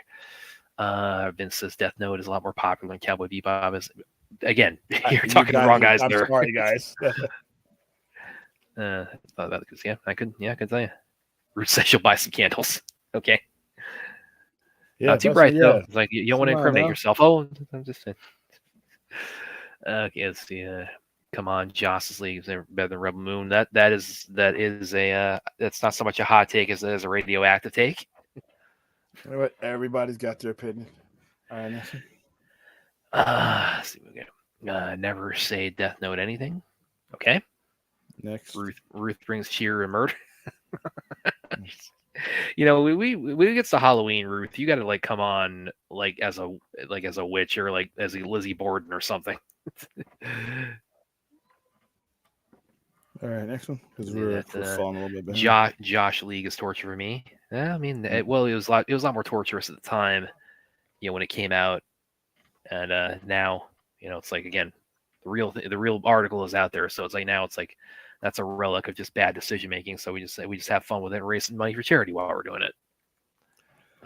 Move past the B-box. Hey, listen, guys, I am not an expert on the Cowboy Bebop stuff. Yeah, so I'm not either. So I could. Well, I don't mind you putting it in the chat, but just go ahead and move past those. We just can't. We're not the. There's not a lot we can say on that. It's like, well, we can tell you. All we can say is over and over. It's like, yeah, we okay, we don't know. And how much do you want to hear that? If you guys want to talk to each other in the chat about those are great. Yeah. So we're gonna move past those because we're kind of. I did watch. Excuse me. I did watch a clip of Last Samurai after a reel popped up my Instagram feed. Looks pretty good. That's the one coming up on Netflix, isn't it? I have no idea. Okay. RJ says I wouldn't trust these reporter reviews actually came from a reporter. I mean, you know something we don't. Did he get hacked? I mean, I'm pretty sure if he got hacked or something like that, we would know something about it. I think by now we probably would know because he put up the. He would make a post, "Hey guys, I got hacked" or something like that. But no, that second, maybe the first post you could probably maybe make a thin argument. That second post, he's actually engaging with people. Yeah, and in a way that I've seen him engage, like when he said, "I'm sorry, you're unemployed." The dude that was making fun of him for being unemployed. Well, the guy who was calling him unemployed. Yeah, he did that. That was reporter. I think that was reported. All right, next one. Yeah, a reporter. It's like if you got just like Zach Snyder, you have an open invite. Come on the Sci-Fi Center. You've been on the box. I know, reporter. You're never coming on this show. I've invited you. Oh, stop being so pessimistic. We're pretty big. I've been pretty dead on so far about who we've been able to get our access to, and so far we're. I sent out a lot of emails and a lot of messages, and like I said, well, you're doing it wrong. You have to tell them I'm on here. Then they'll definitely come. Oh yeah, okay. that'll bring them to the yard. All right, next one. That's the point I was making earlier. It's like this guy was telling Ray Porter, it's like, oh, you're only tweeting that out because it's like you're out of work and you're only known for this one. It's like Ray Porter. It's like, he's like he has a. I want to speak for him, like as far as his career goes. That might be like his main kind of line of work, even more so than movies and TV is like his audiobook narration. So it's like, yeah, he's not. You shouldn't have to justify why you want to tweet about something either. Exactly. No matter what he does, whether he's employed or unemployed or underemployed. It's interesting. You just need to do a better job of like just leaving people alone. That's what they need to do. It's interesting too that you mentioned this, Droga, because I remember when the news first broke. This is before the movie came out, but when the news broke, the reporter was Darkseid in it. And then when it was announced it was coming out, but it hadn't come out yet. And I was talking with my friend Ashley about it. I've told her, it's like, oh, you got an open invite. I told her about the Justice League watch party we were doing. So I said, oh, I'll shoot you the link for that. Or once we've done, she wasn't going to make it, I don't think, but I said, I'll shoot you the link so you can watch us go down on it. But when the news came out that it was going to be coming, and we were talking about it, and I told her, yeah, so Darkseid is in it, and this gentleman named Ray Porter plays him, and she said, "Oh yeah, I know who he is," because she was familiar with his audiobook work. So yeah, it's like it's like he's doing fine, employment wise, unless there's some kind of horrible catastrophe that we're not aware of, and I see no reason that there is. All right, next one. Yes, he does. Yes, and he also comes. I thought it was kind of cool too when the news broke that he was Darkseid, because he comes from a Shakespeare background. So that's what I always thought. That'd be cool. You having Darkseid, kind of like a Shakespearean sort of flair to him. It'd be a cool thing. One of the new gods having a kind of a touch of Shakespeare. That was pretty awesome. Aaron says Ray Porter also guest stars several TV shows. One time he was one of my favorite TV shows, 911. Is that one in Australia? Yeah, it's a show on Fox. No, there's a show on Fox. Okay. Yeah, he was also, and he brought this up at the Full Circle event. He was also, because I Googled him, when because I wasn't familiar with him at the time myself when the news broke that he was Darkseid, and I Googled him and I realized, he'd worked with Ben Affleck before. He had been in Argo, which Ben Affleck's movie for 2012 that he won Best Picture and I think Best Director for. Argo is really good. That's probably, I think that might be my favorite of Ben's as far as his directorial efforts. I did really enjoy Argo a lot. Let's see. Roman, I'm like, well, okay. This is more Cowboy Bebop on it. Brad, I can't tell you, man. I'm not an expert in either one. So, yeah, I'm not. We should probably get some anime guys on here. Until Ray Porter comes out and says otherwise, I'm going to believe that's him. And the way he did talk to people and having been on screen with him before, it was consistent with what the tone he uses. That was the because you were on the Vodka stream with him once, weren't you? Vodka stream, Point Extra Lounge. He's been on Point Extra Lounge a couple times. Let's see. Yeah. That's right, Argo. So yeah. Let's see what. Yeah. Sorry, guys. I'm just trying to navigate a lot of the Death Note and Cowboy Bebop because again, we should probably get some anime guys on here sometime because they can definitely answer it more. They're more qualified than we are. Like the best anime I'm qualified to answer on is technically not an anime at all. It's Avatar, and a lot of anime fans really kind of stipulate if it's not Japanese produced, then it doesn't technically qualify, even if it's drawn style of an anime. And Avatar, it's drawn very much like an anime. Legend of Korra is too, but since they're both American produced, a lot of anime purists will tell you they don't consider that anime in the true sense. So my biggest anime is one that a lot of anime fans don't count as an anime. So I wish I could comment further on Cowboy Bebop and Death Note, but I mean, I couldn't tell you. I'm jumping now. What's CM Punk is his biggest draw? Yeah, but he's like I said, you can't have a guy that can lose his cool like that and goes around punching people and choking people. Eventually, you're going to get sued, and is it going to be worth it? Oh yeah, Aaron, you tagged me in this too. Is there the reboot of Melrose coming up? Yeah, somebody needs to get fired for that decision. What was $62 million for production and 108 marketing? What are we talking about here? I think he's talking about Joker, the first one. Well, yeah, because on Wikipedia it says the budget was 55 to 70, so probably when it does that, when it gives you that range of a budget, probably what that is like probably the reason why they give you that range is because a lot, productions when they film in certain areas, they'll get like a tax credit or they'll get a tax rebate. So like one reason, like Marvel, for example, they love filming in Atlanta, and part of the reason is because Georgia, has a tax credit for film productions. So you film in Atlanta, you'll get money back for that. So that's probably. With Joker, like when it says 55 to 70, it probably that means something along lines of like they technically spent 70 million, but they got part of their budget back, so it ended up being 55 million was their net expenditure. Is kind of the idea behind that. Blade was obscure, but Wesley Snipes was not, And the only reason that movie gets made is because Wesley Snipes wanted it made. Once again, you guys with this Guardians of the Galaxy comparison, it is not good. It is not a good. Guardians of the Galaxy does not get made if the MCU is not where it was by the time if you pitch it, if you go in and pitch it as movie one, it's like you're getting shown the door. And by the way, also, kind of with what their movie one was. Now here's something to think back on this with the first Iron Man. What was all over the marketing in the original Iron Man, the very first one? What was part of every trailer, every TV spot? What song was used? Okay. Iron Man by Black Sabbath. Exactly. Yeah, because they knew that could drive their marketing big time, and it did. Because they knew it was like Iron Man. He was a character people knew, but he wasn't like on the level of Spider-Man, the X-Men at the time. So it's like they had something to work with, but using that song, they gave them much more of a boost in their marketing. But by the way, guys, when you say, well, they started with the Avengers and nobody knew who the Avengers were, I hear that stupid shit all the time. Guess what they didn't? They did. That wasn't the first Marvel movie that the general public had been exposed to. By the time, we didn't have this whole MCU mindset. The general public just saw Marvel on the screen and they went. They saw Marvel on the screen when it was X-Men. They liked it for the most part. They came back. They loved the Spider-Man movies. Even 3 made a crap load of money. They liked it. They came back. So every time that they saw that Marvel on the screen, they associated with like 8 years of movies that had already been there. So yeah, they started with Robert Downey, but the general public that went to go see that movie had already been cultivated by those other movies. Even though they weren't in unison, the general public didn't know all that.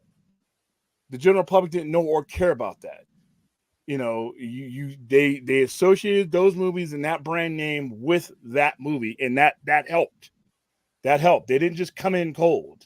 So I mean, I think a lot of people forget about that because we look back on it in retrospect, and you think, yeah, Iron Man was the first one, and nobody knew who he was, even though a lot of people knew who he was. But it didn't matter. They knew who Spider-Man was. Everything that logo had been on for the previous 8 years before that movie came out helped build the foundation for what they were about to do, even if it wasn't directly associated. Even Kevin Feige was a producer through all of that stuff. So yeah, I think we look at it and through different lenses now, but by the time Iron Man came out, that trust was there for the most part. At least that familiarity was there. And by the time Guardians came out, once again, the MCU proper was already a juggernaut. So not a good example in my opinion, but hey. Daniel asks, Brad will be the first. Oh, the hell. Okay. You guys never gonna let me live this down. What happened?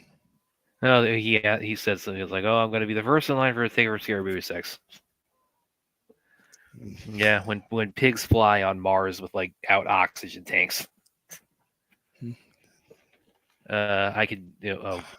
Hi, Ray. Yeah, it does. It does save lives because we raise a lot of money. Yeah, it also kills brain cells, specifically mine.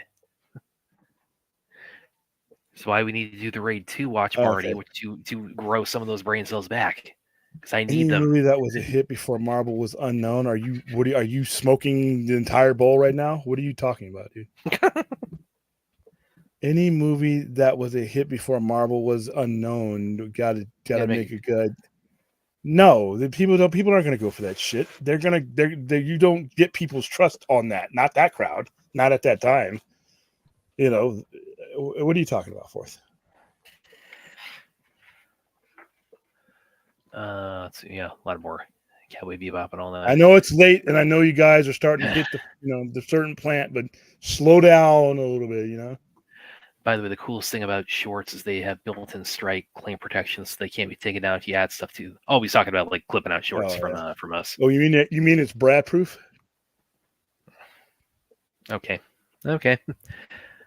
Yeah, the thing is, I had played that. I had played that without incident multiple times before, so I don't know why I got us pulled down.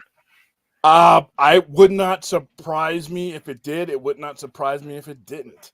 Like I said, Deadpool is known for a tone that is not necessarily, and I don't know if that fan base is necessarily grown. I mean, it could. I wouldn't be surprised if Deadpool were to make 1.2. Wouldn't surprise me. If Deadpool were to make 8, wouldn't surprise me. Well, here's the thing too: is like how much of that, like if it does 900 to $1 billion, like how much of that do you attribute to Deadpool, and how much of that do you attribute to Hugh Jackman as Wolverine in it? I attribute most of it to it being the next movie with A-listers in it. The next MCU movie that has A-listers and A-list cameos in it. Because it's just like Doctor Strange Multiverse of Madness.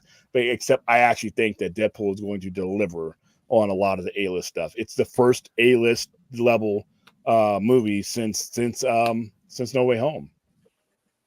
So I think it's actually going to make some good money. And Hugh Jackson Wolverine is very popular. Exactly.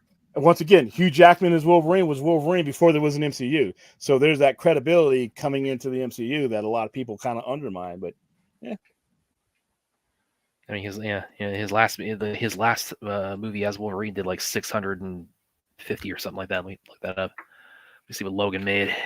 he got nominated for an Academy Award too. Oh yeah, so yeah, Logan made 619.2. So Logan did very well.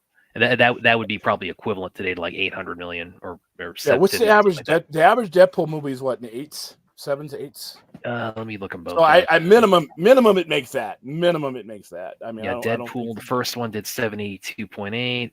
Okay. And the second one did. I think it did exactly the same, right? That's right around. Yeah, exactly it did slightly better. Actually, it did 785.8. So it did like $3 million better. So almost exactly the same. So I'm 850, 870, right around minimum. But if it made more, because there's a lot tied to this movie too. Like I said, it's gonna get it might get extra dollars with me as someone who can't stand the character or those two movies because of what it leads to. If, like I said, if it were just a Deadpool movie, pass. I'm not even a thought of my head of ever going to see that movie in the theater. I value my time too much.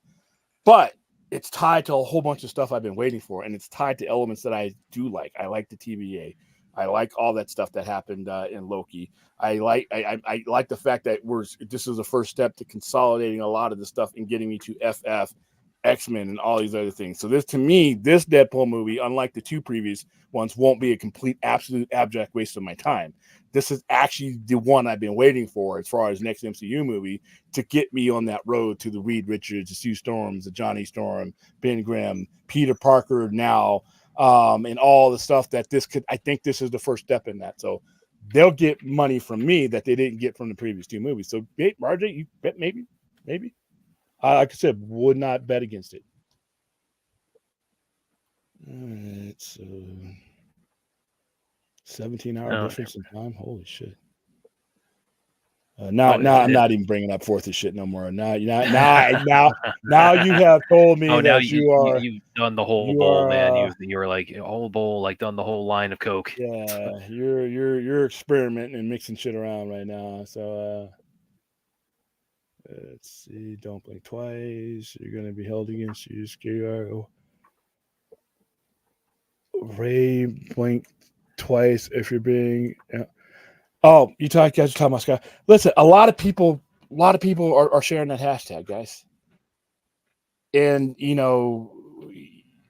I am more offended of the people who go after them than I am, because once again, if they were saying hashtag Snyder Snyderverse Netflix, and they were like kicking you in the balls, or they were going on your site, like they're posting shit on or tagging me saying, we're gonna if you don't have what I could see that. I could see if they were like driving over in my lane and crashing my car type of situation, but they're not. I mean, what are they doing to me? And to be honest with you, it's not the most unfounded thing, and I've been more disappointed in the people who fuck with those people, because the basis of their argument, as I have said over and over again, is human height stacked bullshit. Most of the people, and these are people who I respect in most cases, have come up with well, that's never going to happen. And when you ask them why, they become a Pez dispenser of bullshit, of unsubstantiated, not logic-based, non-business worthy bullshit. But I'm going to fuck with the sale people and screw with them. I got a bigger problem with the people who come up with whimsical bullshit reasons that something couldn't happen. So I just tend to move past both of them. You know what I mean? But somebody using a hashtag is not some crazy person that you need to fuck with. Leave them alone. Shit. How hard is it to scroll up and down? Is it that hard?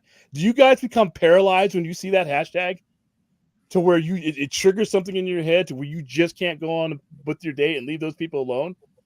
I'm worried more about you guys than I am about those guys. Next one. And there's where's this one here? Well, there's one here. Droga says you play. I could definitely see him as Odin. But there's he's never coming on the show, dude. Who just said this? I think it was Droga. Oh, that was Vince said. If you message reporter, just mention your connection email. Yeah, he has been on the Point Extra Lounge. You guys don't realize how many emails. You guys don't realize I send out a lot of emails to help get guests on the show and directly, and it's just it's I like I said, yeah. This is it. This is who we have here. Spider-Man once. Okay. Oh, dude, yeah. Okay. Well, I have interviewed him multiple times, unlike a reporter. So. No, yeah, I've been on the screen with Ray, but a lot of these people, listen, a lot of these people have their networks of people who they trust because they don't want to get caught up in a lot of this other bullshit. So it's like, they have their circle of people who they feel comfortable with being on the air with, and I'm not one of those people. For now, there are people I know who do feel comfortable. We've had those people, like Lloyd Kaufman, throwing pictures. He feels comfortable coming on whenever we have something on. I've had Robert Meyer Burnett on here. But certain people just have because we have such a shitty fandom sometimes that you got to be careful. You know what I mean? And these people don't know me directly. They know Enosh, but they don't know me directly. And a lot of times that degree of separation is a big deal because you're putting your credibility and your reputation on the line when you come on somebody's show. So, one of these days we could be pleasantly surprised. But like I said, when it comes to assumption, it's my least favorite word. All right, let's see. Aaron says, "Oh yes, it did slap. UFC 300 last night. I saw a highlight of one fight, and that was it. Oh man, that I'm sure I know the one you're talking about. It's like, oh man, they had some knockouts last night. They had some killer knockouts last night. Yeah, Ruth, I saw you. Yeah, we don't talk about that. That was some real shit that just we kind of forget that shit ever happened. Yeah, I saw you tweeting about that last night, Ruth. Can I pull this up? I wonder if I can pull this up. Okay, if you gotta ask that question, you're about to get us kicked off. Well, this isn't from last night. This isn't from last night, but this is one of the best knockouts I've ever seen. Oh yeah, no. No, come on, we don't own that. Why don't you just hit in stream? Okay, have you guys seen? Okay, I'll just describe it then. Have you guys seen Joaquin? This is actually during like the height of COVID. Actually, this is because they couldn't have this is what the only thing that made this better is they actually were able to have a live audience in there because they couldn't because social justice at the time. But Joaquin Buckley's knockout where he did his opponent catches the kick and he comes in to sweep and he does a jump spinning back kick right in his face. That's the best knockout I've ever seen. I love that knockout. Like Joaquin Buckley, I became a fan of that guy instantly for that knockout.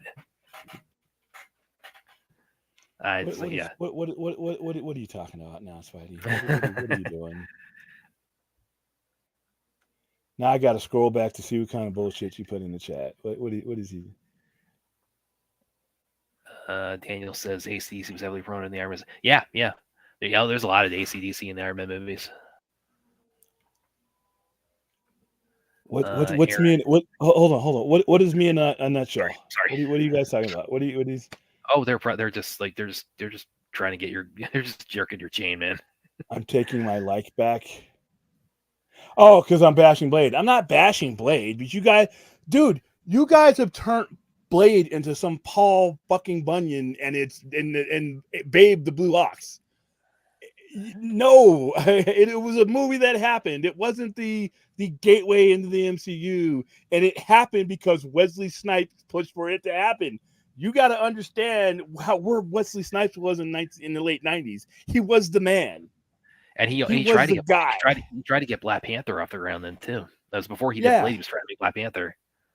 I mean, he was a motherfucker who could ice skate a bill, is the way to put it. He was the guy that, like, say, if it were Get me some obscure black actor of that era trying to push to get any of those movies made. It's not happening. It was Wesley Snipes got that movie made. Wesley Snipes got that movie, and I'm not the first Blade. Second Blade, I hate those movies. The second and third Blade was the second one I love. The second one was dumb. The first one was all right, but first one is absolutely. I agree. I wouldn't go that far. It was good. I think. I mean, but all film is subjective. But even without Trinity. I hate Trinity. Trinity was garbage. But Trinity was one of the worst. Marvel was the worst. Oh man, that had wrestlers in it. That had Triple H was in there with his fucking gross ass Pomeranian. That was Ryan Reynolds' first CBM too. He was a long way from that. I would, like I said, yeah, that technically is a comic book movie, but nobody knew what the hell that was. You were not going to the movies. Oh, they finally made a Blade movie. I'm there, man. No. By the time of Trinity, it's like. By the time of Trinity, you knew what you knew to expect. Just if nothing else, just 2 hours of like Wesley Snipes chopping up vampires. They couldn't get that right in Trinity. Yeah, but once again, all the money that Trinity even made wasn't made because it was Blade. Nobody gave a fuck. That movie was about going to see Wesley Snipes because we didn't have a lot of A-listers back then. All right, we had Will Smith. We had. Dude, I'm struggling right now to remember. That's how big Wesley Snipes was because we didn't have a lot of those, go-to guys to where it was like you put that guy in there. He's your top guy. He dictates. He's the highest paid guy. I mean, Wesley Snipes was that guy. I think the only other one from the 90s I could name off the top of my head, and he, of course, he's still big now, would be Denzel Washington. Yeah, Denzel. Yeah. Okay, now we got 3. He wasn't headlining things like Blade back then. Yeah, and he was very artsy with what he was doing because he is, by the time the mid-90s, he had an Academy Award. He wasn't kicking ass in anything until the Equalizer. He was more top tier. You had Crimson Tide, you had Glory, you had Malcolm X, which he was nominated. I mean, he was top tier. So yeah, those 3. So when we had those guys coming in, and we all went to go see them. Nobody back home didn't care. Deacon Frost, where's Deacon Frost? No, come on. So yeah, technically it's a comic book movie, and the first one was fun. The second one was I went to go saw it. Me and my dad went to go see that. He loves Wesley Snipes, and even he was disappointed. And the third one is just pure hot garbage. The third one was just pure. The third one was like, what the hell happened? Third one was like, we don't care. We don't care. The third one needs to be studied. I mean, the third one is like how I don't know how like you go like from like that high to just dropping off a cliff like that. All right, guys. I let me. I don't want to talk down anybody special anybody in the chat. I respect you. Iron Man, Captain America, and Thor were B and C listers at the time compared to Spider-Man, Hulk, X-Men. They were the big dogs in the con. Doesn't matter. I don't agree with that. But that let's say for argument's sake that you're true. Spider-Man, Hulk, and X-Men came before them. So by the time you got whatever list you wanted to put those other guys on, you had already had the refrigerator open and saw what was in it. And we're like, damn, I can't wait till the wife, or grandma or whoever's cooking tonight, I see some prime rib in there. Wow, this is, you already had a glimpse of it. You built that trust with those movies because remember, we weren't thinking MCU back then. They were, and our hardcore geeks were because they told us what they were doing. But outside of that 3%, everybody else had seen these movies. And remember, I always tell you that the first X-Men movie is one of the most important. There's 2 most important movies in comic book universe history. That's the first X-Men movie, and then the first Avengers movie. Because one of them showed you that you could do an ensemble with that type of cast and that type of action and that size of a movie. And then the other one was the culmination of it. So even if Thor and Iron Man and Captain America was not a Z-lister, but let's say they were Z-listers, it doesn't matter. They were standing on the carpet that had already been woven by all those ones that everybody loved for the most part. That success, we didn't just forget about those movies when Iron Man came out. That logo, that Marvel logo means a lot. All right, those previous movies, the Spider-Man movies, the X-Men movies, made that logo mean something before Iron Man was even casted. Those movies benefit from it. Now, they ended up being great movies, but they weren't just out there in a vacuum. So that's something that people don't really realize. We just forget that there was a slate of movies before that were doing very well. That actually up until and throughout, were overlapping with MCU because there were still movies coming out. And the notoriety was so big, we got Hugh fucking Jackman in a movie that after, come on. So, and we have all these cameos that are coming from that universe because that was where the brand loyalty began. The brand loyalty was pretty much well on its way before Robert Downey Jr. came along. And then the movies were good. That helped too. So, all right, how long have we been on? Wow, we've been on an hour and 37 minutes. Oh, here we go, Ray. You know what? I'm giving your seats away for a minute. Williams theory last time that Blade was only successful because of black folks went to see it for Wesley Snipes. Not just black folks, white people like Wesley Snipes too. But it's true. My mom doesn't go to see vampire movies. My mom went with us. My sister calls me the nerd that she was stuck with. She went to that movie. I mean, you can't deny Wesley Snipes was a megastar at that point. That he was the draw. He was the draw. You weren't going to get a C-lister playing Blade. Blade was not what you were going to be able to sell. You were not going. If you came into the office and you were selling Blade and it didn't have a Wesley Snipes or somebody of that list, I mean, you were saying, yeah, we'll take a look at it. And then in 7 or 8 years, when it's viable, we'll go for it. You weren't getting it then. You just weren't. I mean, I'm not knocking it. You just weren't. You just weren't. He was the engine behind getting that movie made, and he was the draw. I mean, the 90s were Wesley Snipes' decade. Now, he did some other shit after that, kind of went off the rails, but the 90s were his. So, sorry. And well, speaking of somebody who had a lesser golden age, there. Antonio, no, we would like to actually people to stay awake during the watch parties, so we. And they're all the same movie with the same moves, so I don't know if we. I talk about somebody who did fall off after he peaked, and then he. I mean, I'm not hating on Blade 1. I'm not. I told you I had fun with Blade 2 sucked.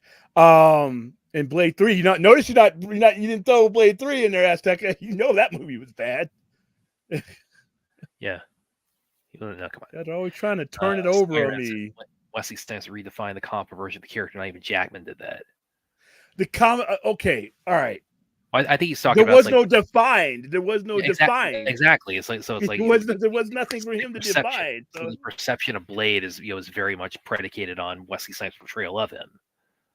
Because Wolverine was a major character with a defined attributes to him already that were already working. Blade was an obscure character that would pop up, get canceled, pop up, guest star here, get canceled. You cannot compare what was already established with Wolverine in Blade. It's not just you just can't. Yeah. Oh, look at this. Oh God, Ray! Look at Ray. Well, okay. Well, listen, guys, you can definitely not blame Brad for this one. Okay, this argument tonight. How am I dragging you from the? I want you guys to honestly answer. If you give me a not notable star like Wesley Snipes driving that project, do we even get a Blade in 1999? Be honest. Don't. Yeah, be honest. Not chat room honest. Or yeah. Come on. It will make 800 million, I believe 900. Like I said, are you talking about Deadpool? I don't know. I don't know where the audience is right now. Yeah. Oh no, they're already starting in on it, and I joined in. I joined in. Oh yeah, whatever. What are we blaming you for? If you liked Blade, Blade whatever series, it is, I'm not taking it this time. Yeah, I mean, I'm not telling you to go home and rip up your Blade VHS and throw it against the wall. You guys are like reimagining history and making Blade this big folklore movie that it just, it didn't have that effect, But fine, if you like Blade, listen, you're not going to change my mind. I think Blade 2 was horrible. And Blade 3, if you don't come in here defending Blade 3 and not expect to get laughed at. Chappie has. Well, Chappie defends all kinds of crazy shit. That's just him. And all we need to do is monetize it when he does. Oh, what a world. And now, you know what? Ray is trolling me. See, fucking Fourth has had a... Well, so you know what's going to happen now? It's like when you guys come on Wednesday after seeing you and Fourth and Ray after seeing Rebel Moon. It's like we're going to have 5 minutes of Rebel Moon talk, and it's going to be all about Blade after that. Jeez. Even Williamsburger, I'll throw my tomatoes at William. Yeah, that's a very good troll. William. They bought back in theater December when Aquaman came out 23rd with a PG cut. What is he talking about? So he's talking about Deadpool 2. They did Once Upon a Deadpool. I remember that the Christmas one. Yeah, we promoted that. I showed up to the theater for that to make sure everybody got in okay. I did not go in. I just refused. I just wasn't going to do it. I think you guys need to watch The Golden Child. I watched The Golden Child. Eddie Murphy. See, and Eddie Murphy was another one, but Eddie Murphy had started making different movies in the 90s than he was in the 80s. Golden Child I love Golden Child. I think you guys need to add The Golden Child, Shadow, Darkman, Rocketeer, Darkman, Darkman, The Rocketeer, Sky Captain World Tomorrow. I liked Sky Captain World Tomorrow. It was a little bit over the top, but maybe because I was watching it because I was deployed, and all movies were good then when you're sitting in the desert in the tunnel. Let's see. All right, so we're not gonna. Oh, you know what? Oh wow, I've just about had it with you. It gets better. But because of okay, fine, throw your tomatoes at me. I'm not changing my mind, and more importantly, I'm not trying to change yours. I'm just trying to give you guys a context because I think the bad habit that fandom ended up doing is now that we have everything behind us, we look back and we start rearranging shit to and it just wasn't like that. Everybody wants to think that Robert Downey Jr. descended from heaven and shit out the MCU and everything was gold. It wasn't necessarily like that. The Marvel Comics movies had a shitload of credibility headed into that. And no one knew that this is not an MCU movie or that was a fuck. No, Joe Average did not know that stuff. He's watching this. I'm just watching this. William, going after William now. Like, you guys, before I was ever on YouTube, people were coming after me. So keep coming. It's like for once they're picking on you instead of me. It's blame William for once. Let's see. I'm skipping all the Bayonet. Yeah. All right, Blade 1 and 2 will get more love today of all Marvel films in general, whether it's Fox, Disney. You can't deny its impact. Yeah, I can. I can't deny its impact, but I can't inflate it like a lot of people are. Like I said, and you're inflating it in retro. If you went to see, and I saw those movies in the movie. I saw 3 in the movie, and I was like, whoa, I want a refund. But as somebody who saw these movies as they came out, you guys are inflating, the impact of certain movies upon a certain genre. If you want to say Blade was a great movie, all right, okay, go ahead. If you want to say Blade 2 is a great movie, I just can't be with you on that journey. If you say Blade 3 was anything but trash, I'm going to laugh at you. But that's my opinion. That's my opinion. Now, when you start talking about each of these movies in retrospect and where they are as far as not just Marvel movies, but all comic book genre movies, you have to understand you got to be honest here. The sequence of events isn't like people look at it like now. Like I said, it was different then. We weren't polarized with what Marvel meant as far as like Marvel versus DC and MCU and all that. We saw that banner. You saw that Marvel logo on it, and you looked and you realized, hey, these people made a bunch of Spider-Man 1, Spider-Man 2. Spider-Man 2 is one of the great sequels of all time. The X-Men, the first X-Men, is one of the most revolutionary comics. People went and they bought into that. That's why Hugh Jackman is such a huge name. All the X-Men, these are huge names now. And by the time you got to what Marvel Studios was doing and Disney was doing, you bought those people along with you because you earned their trust. So you weren't just throwing these characters out there, with taking a huge risk that people make it look like it. Now you had a guy who was already handling a lot of these IPs, starting a studio, and he basically did what he needed to do. So yeah, I mean, like I said, but I guess when we look back, we're like, especially for some of you guys who may not have been, of age at that time. And I'm not calling you a bunch of snot-nosed kids that don't know anything, but I can never tell you what the 60s was like because I wasn't there. I can't tell you what the 70s were like because I was too young. It's different when you live it and build, because like I said, I bought a ticket to Blade. I bought a ticket to Blade 2. I don't know why the fuck I bought a ticket for Blade 3, but I did. I think I paid for the family's movie that night. That was actually, I saw that with my dad. That's actually the only Blade movie I've seen theatrically was Trinity. Now, this is true. Okay, so the difference between the Blade and Black Panther, let's not even talk about the quality of the movies, because it's just, you can't, come on. Now that you had the MCU rolling, right, and you had this upper atmosphere of superhero movies, we didn't have that in the 90s. We just had sporadic movies, and we had the ones I explained. We didn't have a big $1 billion generating universe at that time, right? To see one of us at that level, that was the cultural significance. That was massive. I remember, like I was telling you guys before, the 13% or less come to our screenings and go see these movies. It's 13% or less. We're only 13% of the country, to be honest with you. So it's actually much smaller than that. When it came to Black Panther, I had people coming out of nowhere. It was like 46% of our screenings were African American or of descent. And they were showing up in the gear. I mean, you had people that were wearing, I mean, they would want my screening. They actually had a musical performance. It was cool because what the character that the T'Challa is, not knocking the character of Blade, but the difference between having, the anti-hero Blade and all that, and then having a king, someone with a shitload of power that was calling the shots. And he was one of the first handful of characters that Stan Lee and Jack Kirby created. His name precedes the organization Black Panther. Black Panther's cultural significance was huge, but we were also in a different place of comic book movie standards at that time. So I can't hold Blade to that same standard. It's not fair. But but in retrospect, Black Panther was massive, and that's why when he passed away and they chose not to continue the character, I thought that was a huge blow to the character. But they did what they needed to do, man. I will never agree with not recasting T'Challa. That role is so important. That role is massively important. And what they did for Wakanda Forever, I understand the feelings and emotions, but you know what? Every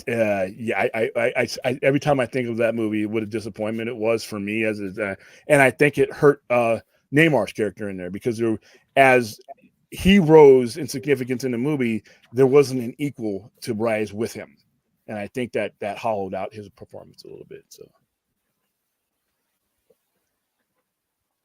Will Smith reprised his role for Men in Black.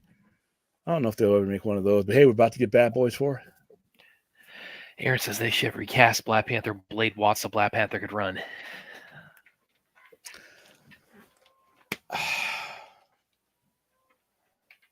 Now, like I said, I just wish I could feel this same thing that you guys are feeling about Blade. And I'm not knocking it, but like I said, I was there. I was 5 years into being a comic book store owner. I was the biggest comic book geek you'd ever know. And when you say that Blade had that kind of impact, wouldn't people have to know that he was even a comic book character for that to even resonate? By the time the X-Men came around, you knew that was a comic book. By the time we got to the MCU, you knew that we're all comic book movies. How can something open the door for something if nobody even knew what it was? The people that he brought the IP to barely knew what it was. But they greenlit it because it's Wesley Snipes. We're not saying no to him. We're not saying no to Wesley Snipes in 1997, 98, 99. You crazy?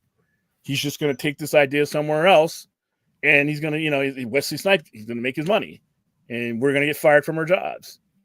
So by the time we got to Black Panther, we knew what the scene was. So I always say those X-Men movies and then Spider-Man was what paved the way for the type of movies we got after that.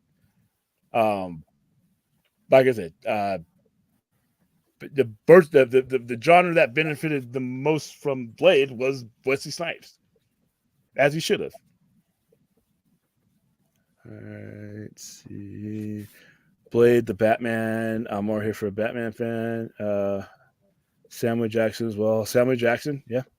Samuel Jackson is Nick Fury. That's a big one because Nick Fury, because of the frequency in which you saw of Nick Fury throughout these movies was huge, and it was Samuel Jackson. All right, I'll say now they're calling me Nick Fury. Okay, you know what? I'll take that. Samuel Jackson looks better than at 75, 76 than I do now, so I'll take that compliment. Yeah, Roman says, yeah, I wasn't feeling Black Panther 2 at all. Yeah. On the way to making that movie, when they said they weren't, I didn't go to a movie to see the funeral. I went to the movie to see Black Panther. There are thousands of other ways you can honor and respect Chadwick Boseman's passing. And that movie, taking that, man, that hurt. Like I said, throughout comic book history, we don't have headliners like that. Not one of the original ones like that. I mean, Black Panther was created in 1966. Marvel had only been around 3.5, 4 years at that time. That was one of the King, Jack Kirby, and Stan Lee. They created those characters. Most of the characters in comics, if they didn't create them, they're derived from them, right? They didn't create every mutant character, but most every mutant character derives from what Jack Kirby and Stan Lee did. Black Panther was one of those original ones. He wasn't a derivative character. He was one of the, and he had his own title. He was a headliner. He was the Black Panther. He headlined his own thing. He was King of Wakanda, and it was so important. Prince of Wakanda time, so important. It was so important in when the movie came out because let's face it, we're not always depicted in the brightest of lights, in the highest of standards. Sometimes, all right. I'll just leave that there. You had a fucking king, an articulate king from a society that was top tier and most advanced society in the world. It was putting us in the most positive light that you could possibly put us in, and no stereotypes there. None of that stuff was there. So it felt, a lot of people felt a certain way about finally seeing Black Panther up there for a lot of those reasons. So you really can't compare a lot of characters to Black Panther. There's very few of them that would have that kind of resonance over this amount of time. Now you can get characters like Blade, you can get characters like Bishop. There's a lot of characters that have come along, after that in the second and third eras, but we don't have that many that are in that first handful. You know what I mean? And that's important to see him get his own movie and be represented that way. So like I said, that was different. I should do an interview with a vampire. Are you talking about the movie or Mike GP3? Here we go. William, you don't like nothing. I can't listen to you guys like you. Blade 2 was not a great movie. Okay, well don't listen. Sorry. You're not gonna change my mind. Blade 2 sucked. Blade 1 was fun. And the fact that I like wrestling is irrelevant to anything so what? You realize everything that we're talking about is not real, right? You realize that acting. Hold on, guys. Hold on. Wesley Snipes isn't really a vampire. All right? It's all fake. It's all theater. So I don't know my connection to wrestling, which I proudly own, would discredit anything else I had to say. So, and it's William with it. There's an M. All right. Let's see. Yeah, this is true. This is an unfortunate truth that nobody wants to take out. If it would have been played by anyone else, it would have flopped. It would have been. It would have. We didn't even have direct to video. It would have gone direct to VHS. It would have been a blockbuster hit. So, like put it this way. Like Michael J. White today could absolutely people show for play with that. Michael J. White back then, probably not so much. Yeah, I got him. I got him in my comic section. And to be honest with you, I try to engage the best I can. I don't want to be that guy. You don't have to agree with me, but I mean, I just have a point. We'll go back and forth. Aaron says movies. So, I agree, and that's why I described when I that's been the way I described Wakanda Forever. It's like it feels like a wake. I mean, I get the I get the drive, and I get the the idea behind like wanting to make this a tribute to his contribution to the character, the cultural impact that had. But it's like, but at some point, it's like like William said, it's like I go. Yeah, I'm not going to the movies to attend the funeral. It's like I'm going to that movie. That movie was probably one of the worst experiences I've ever had in a movie, and it's not because they didn't try and put on a quality show, and it wasn't like because it was the worst movie. I just did not feel good. I didn't come. It was bad enough. We were all dealing with his passing. It was tragic. It's whoa. All right, we were all dealing with that. I don't come to the movies for that. None of us go to the movies for that. We go to the movies to get away with. You let a real life tragedy seep into your make believe movie, and you made it something that it was never meant to be. And I really, and it really, that movie was probably one of the worst experiences for that reason that I've ever had. I've had bad experiences with movies that just were bad movies, right? I just didn't feel good watching that movie. I endured that movie. I did not have fun. I did not have a good time with that movie. They made it really hard to have a good time with that movie. And then I felt the wind being taken out of what Black Panther was. And she wasn't up to it. I'm not saying that to be misogynistic. Shuri is not T'Challa. Black Panther is, for the Black Panther, that story was being told was T'Challa, and then the son at the end. I'm like, no, you guys made your decision. It was like, well, you've never seen No Way Home? Wow. Damn. Oh, maybe we should do a watch, because Bruce suggested we should do that being a watch party, and I agree. So maybe we should put that into the watch party schedule. Wow. Okay. At some point, once we get past the charity stuff, we'll get. Does William wear any? Actually, you guys have seen me with lately with different shirts because my uniform shirts I'm making new ones now, and this so they get holes and stuff in them. Explanation of this shirt: I started wearing these shirts back when we promoted the first Shazam movie.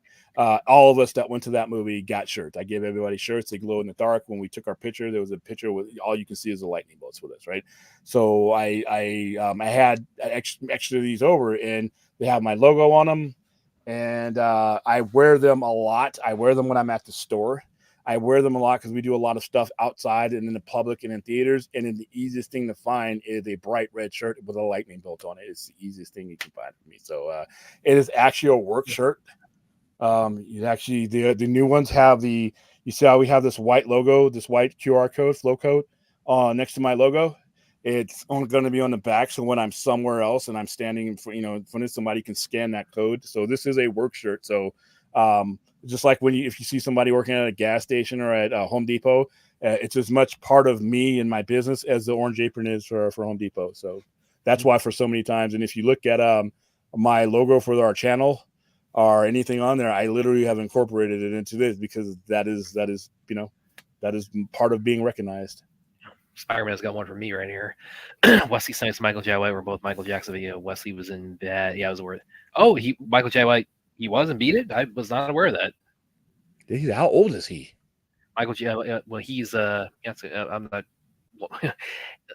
He let put it this way. It's like he does not look as he however old he is, he moves and looks 20 years younger.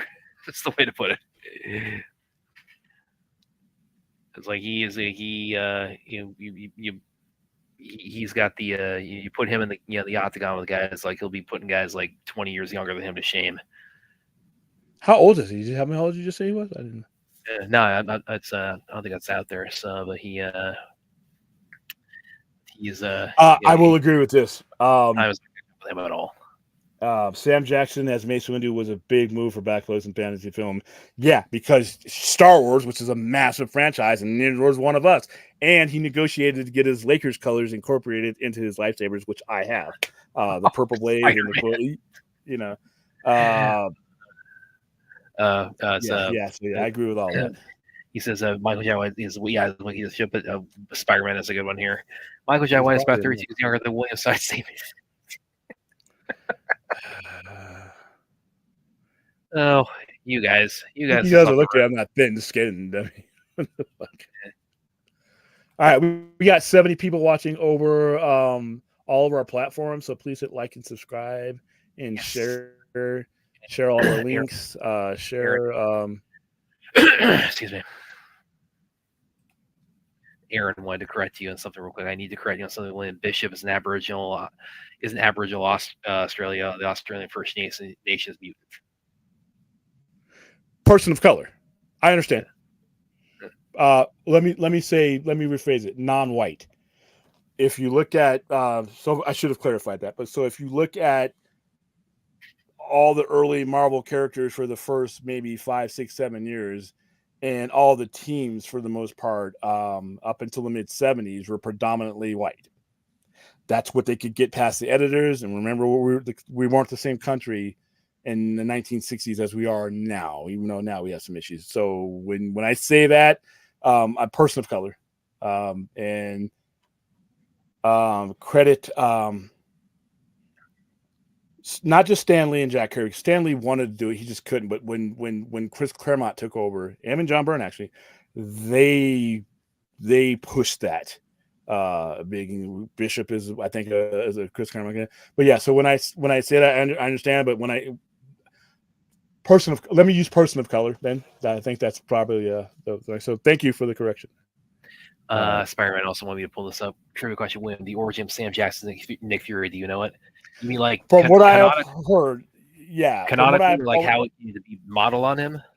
Well, what it ended up happening is, I forgot where the conversation came from, where he allowed his likenesses to be used for the Ultimate Universe, and he owned an agreement as long as he gets to play them if it was ever a movie. This is long before you got to let me play him, yeah.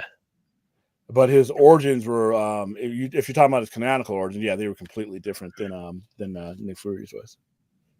Roman says, my problem with Black Panther 2 is you don't need to remind every man that the child died makes it only depressing. I understand we should mourn, but you don't make it depressing. Yeah, I agree. That movie was hard to get. I almost wanted to leave. Once they made it, they did the best they could with the decision that they had made. I just think that once you made that decision, it killed that movie for me. Yeah, you notice. I mean, I think I think it's fair to say the first one definitely had, fourth. Fuck you, man. I think it's fair to say the first one has had more longevity already. We're not even like 2 years removed when Wakanda Forever dropped, because the first one just the first one committed what the second one didn't. What's the phrasing I'm looking for? Because the second one got so wrapped up in the tragedy of it all, which it was definitely very tragic, but the first one was just so much more committed to presenting the character, as this cultural icon that he became, and you really lost that in the second one. Everything that happens in a movie, everyone that is a movie is a piece, is a part of making the movie. An actor is an asset that is used to tell a story. He is not the story. Chadwick Boseman was not story. He helped carry this story, just like everyone else in the movie. The story comes first. I understand it was tragic, and if they needed more time to mourn, that's fine. But at some point, listen, people die. It is unfortunate. It's all going to happen to us. People die tragically. I'm pretty sure everybody in here has lost somebody before their time. If I go before my time, the world must. I don't want anything I was working on to just stop because I die. To me, I feel like I died twice. if I die physically and then my work dies. It's almost like that's like a double tap for me. And and then that's how I felt with them. It's not only did he die, the momentum and where he carried that character for us died with him when they allowed it to. And that's my, but I am working on it, and you guys are gonna. It's all right. The merchandise is gonna be ridiculous, and it's gonna be as ridiculous as all of us. It is going to be suitable. It is going to be fitting for this community that we built. So it's going to say nothing but every shirt's going to say nothing but the Raid 2 is awesome, and we need to watch it next time. Yeah, whatever. Yes, I've seen the 5 Heartbeats. Robert Townsend, right? Robert Townsend went, man. He came and went. He went from stand-up comedy, HBO specials, and then he just kind of disappeared for a little bit.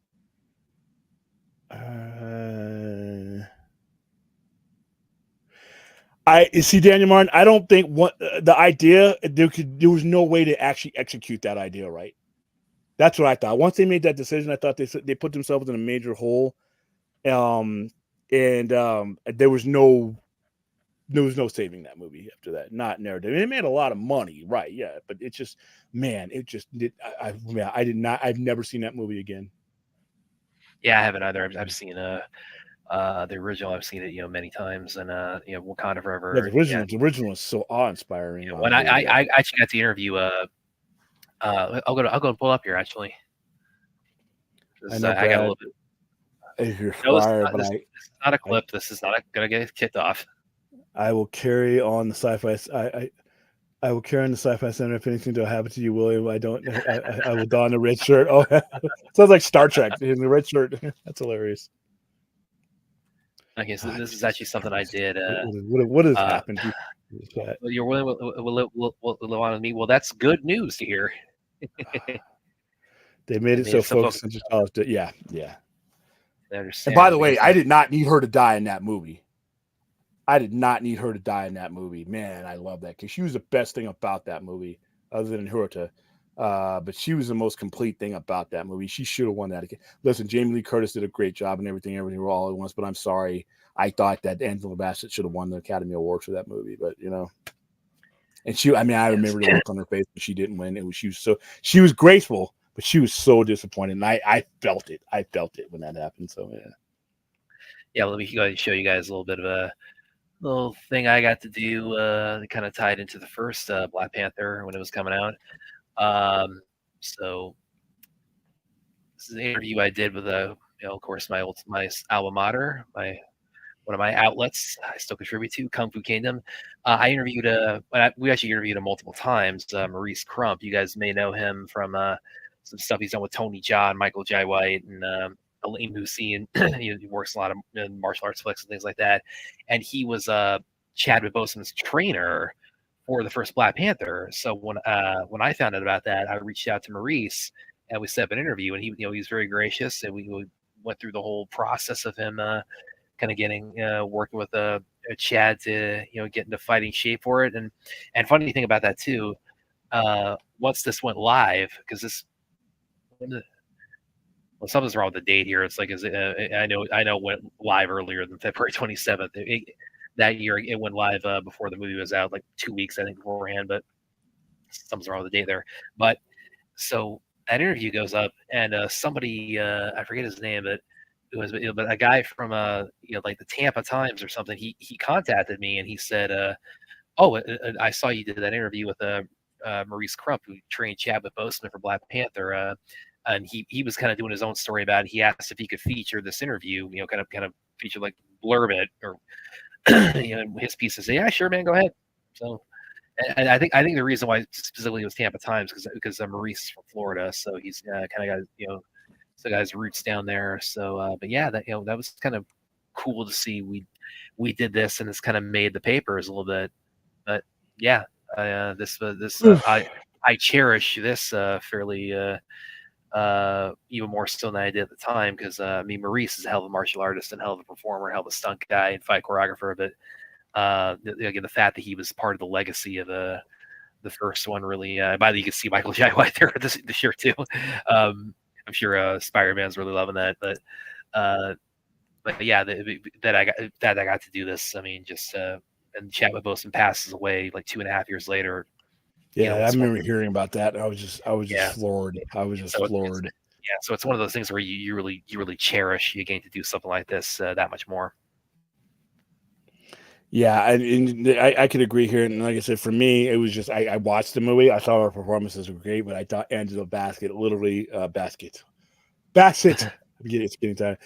Embodied what best supporting actress means. So, all right, guys, we are at 2 hours and 11 minutes. I only meant to stay on for about 90, but hey, you guys unloaded on me and wanted to make me feel like shit. That's always I can take it. Listen, dude. When you look like this. You look like this, and you hang around, you watch wrestling, and you hang around comic book nerds, and you literally surround yourself. You trust me. The tomatoes have been coming, as long as I can walk. I'm fine with it. I embrace it. Come at me. I walk around with a shirt with a lightning bolt on it, and my grown ass man with the wrestling belts that are signed, by the way.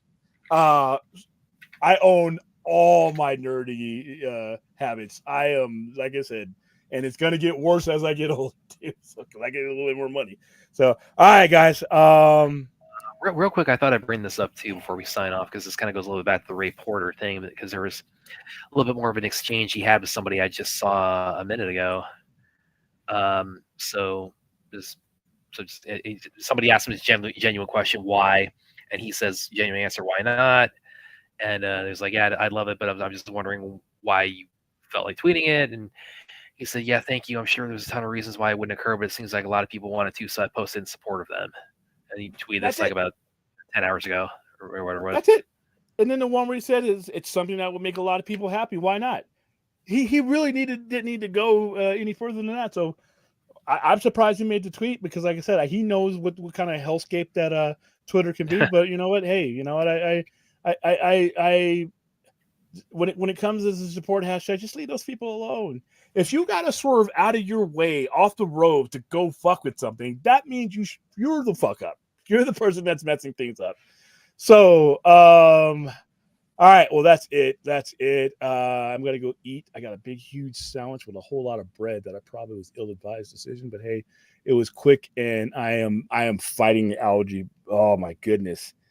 I am. This is that part of the year, that springtime before where every chemical or whatever pollen, all this, the little index. I went to go do the test on my back the other day with the allergy doctor, and I'm allergic to more shit now than I was before. And I'm like, how did that happen? So I got some good stuff I'm going to take that's going to knock me on my ass. That's it, and I'm not going to wake up until it's time to wake up, so I get to sleep in. I'm going to do that. But yeah, good conversation, good wide-ranging conversation. This is one of the things about this format that I think is fine. We get a lot of, especially when we do the open mics, we don't know what's going to hit us and who's going to attack me. But hey, we're going to have a busy week this week. So I'm going to let you guys know the schedule will fluctuate. Obviously, Wednesday is going to be different because we're going to see Rebel Moon. Some of the people that are in this very chat right now will be there with me at AMC Town Square. We're going to have a lot of fun with that. If I can do it, I want to set up there somewhere near AMC or back at the store maybe, and I don't know, we can talk about it. Friday we will be doing our actual watch party at 5 p.m. Our charity stream, and then I may or may not get invited on the vodka stream. If I do, I'm not necessarily going to end that stream, because if we're raising money, I want to keep it. I'll hand it over to Brad, but I'm going to take the banner over to them if I've invited to help us. I really want to reach 15 grand this coming Friday if we can do it. So there may be some opportunities that provide themselves, and then we're just going to do it 15 grand, and then we can push the end of this campaign. We can cut the check to the local foundation here in Las Vegas, and then we can cut another check to the national one. But either way, some version of the American Foundation for Suicide Prevention is going to get much needed money. And one of the things that it helps is our usual go-to. I only post this because this is the easiest one. If you're in a time of crisis, there's a lot of other numbers, there's a lot of other links and all that. But if you're there, if you're at the edge and you can see the abyss, this is it. This is the easiest one. Pull out your phone, have a seat, talk to somebody who's on the other end of this. You're most likely talking to somebody who has experienced this and come out of the other end. The minute you dial this, you're talking to living, breathing proof that living is still possible beyond the moment that you're in. But that's what all this is for. That is all this for. All the joking aside, all the silliness aside, all the crazy shit that we do and say to each other just out of fun. When you pare all that down, we're actually doing this for a cause that will not only keep the people who are keeping these resources available, but add to research that makes even more things. There might be things right now, new tricks in the bag that we might be able to develop because we can be able to pay doctors and researchers and experiment all the drugs, things that, antidepressant. There's a lot that goes into this. Like I said, keeping people tethered to the planet Earth, while it's still their time to be here is not easy. So if you can donate, if you can share the link, even when we're not on the air, if you feel the need, the link is, I'm going to put it in the chat again, but it is in the description. It's in the description of most of our videos. Sometimes it's the only thing in the description. When we're doing our charity streams, I don't put all of our other links in there. I only put this one in there. So there it is right now as we speak, as we end this stream. We are at 11,350. Let me refresh and make sure that's where we're going to leave off tonight. I hope I'll wake up in this tomorrow. All right, Brad, where can I find you? You guys can find excuse me. You guys can find me on Twitter and Verily. You can find me somewhat on Facebook. You can, of course, check out all my writing, all these different topics we discussed, some of which I just showed for you guys tonight. You can find me here on the Sci-Fi Center, for once not getting blamed. Yeah, I guess I'm the new target, which is fine. And I have trolls now, which means I've made it. All right, guys, that is it. That is it for tonight. I'm going to go eat my food. I'm going to go take my drugs and let my lungs stop, being on fire, and maybe my eyes won't be swollen shut when I wake up this morning. But that'd be different. All right, we will see you next time. Later, guys.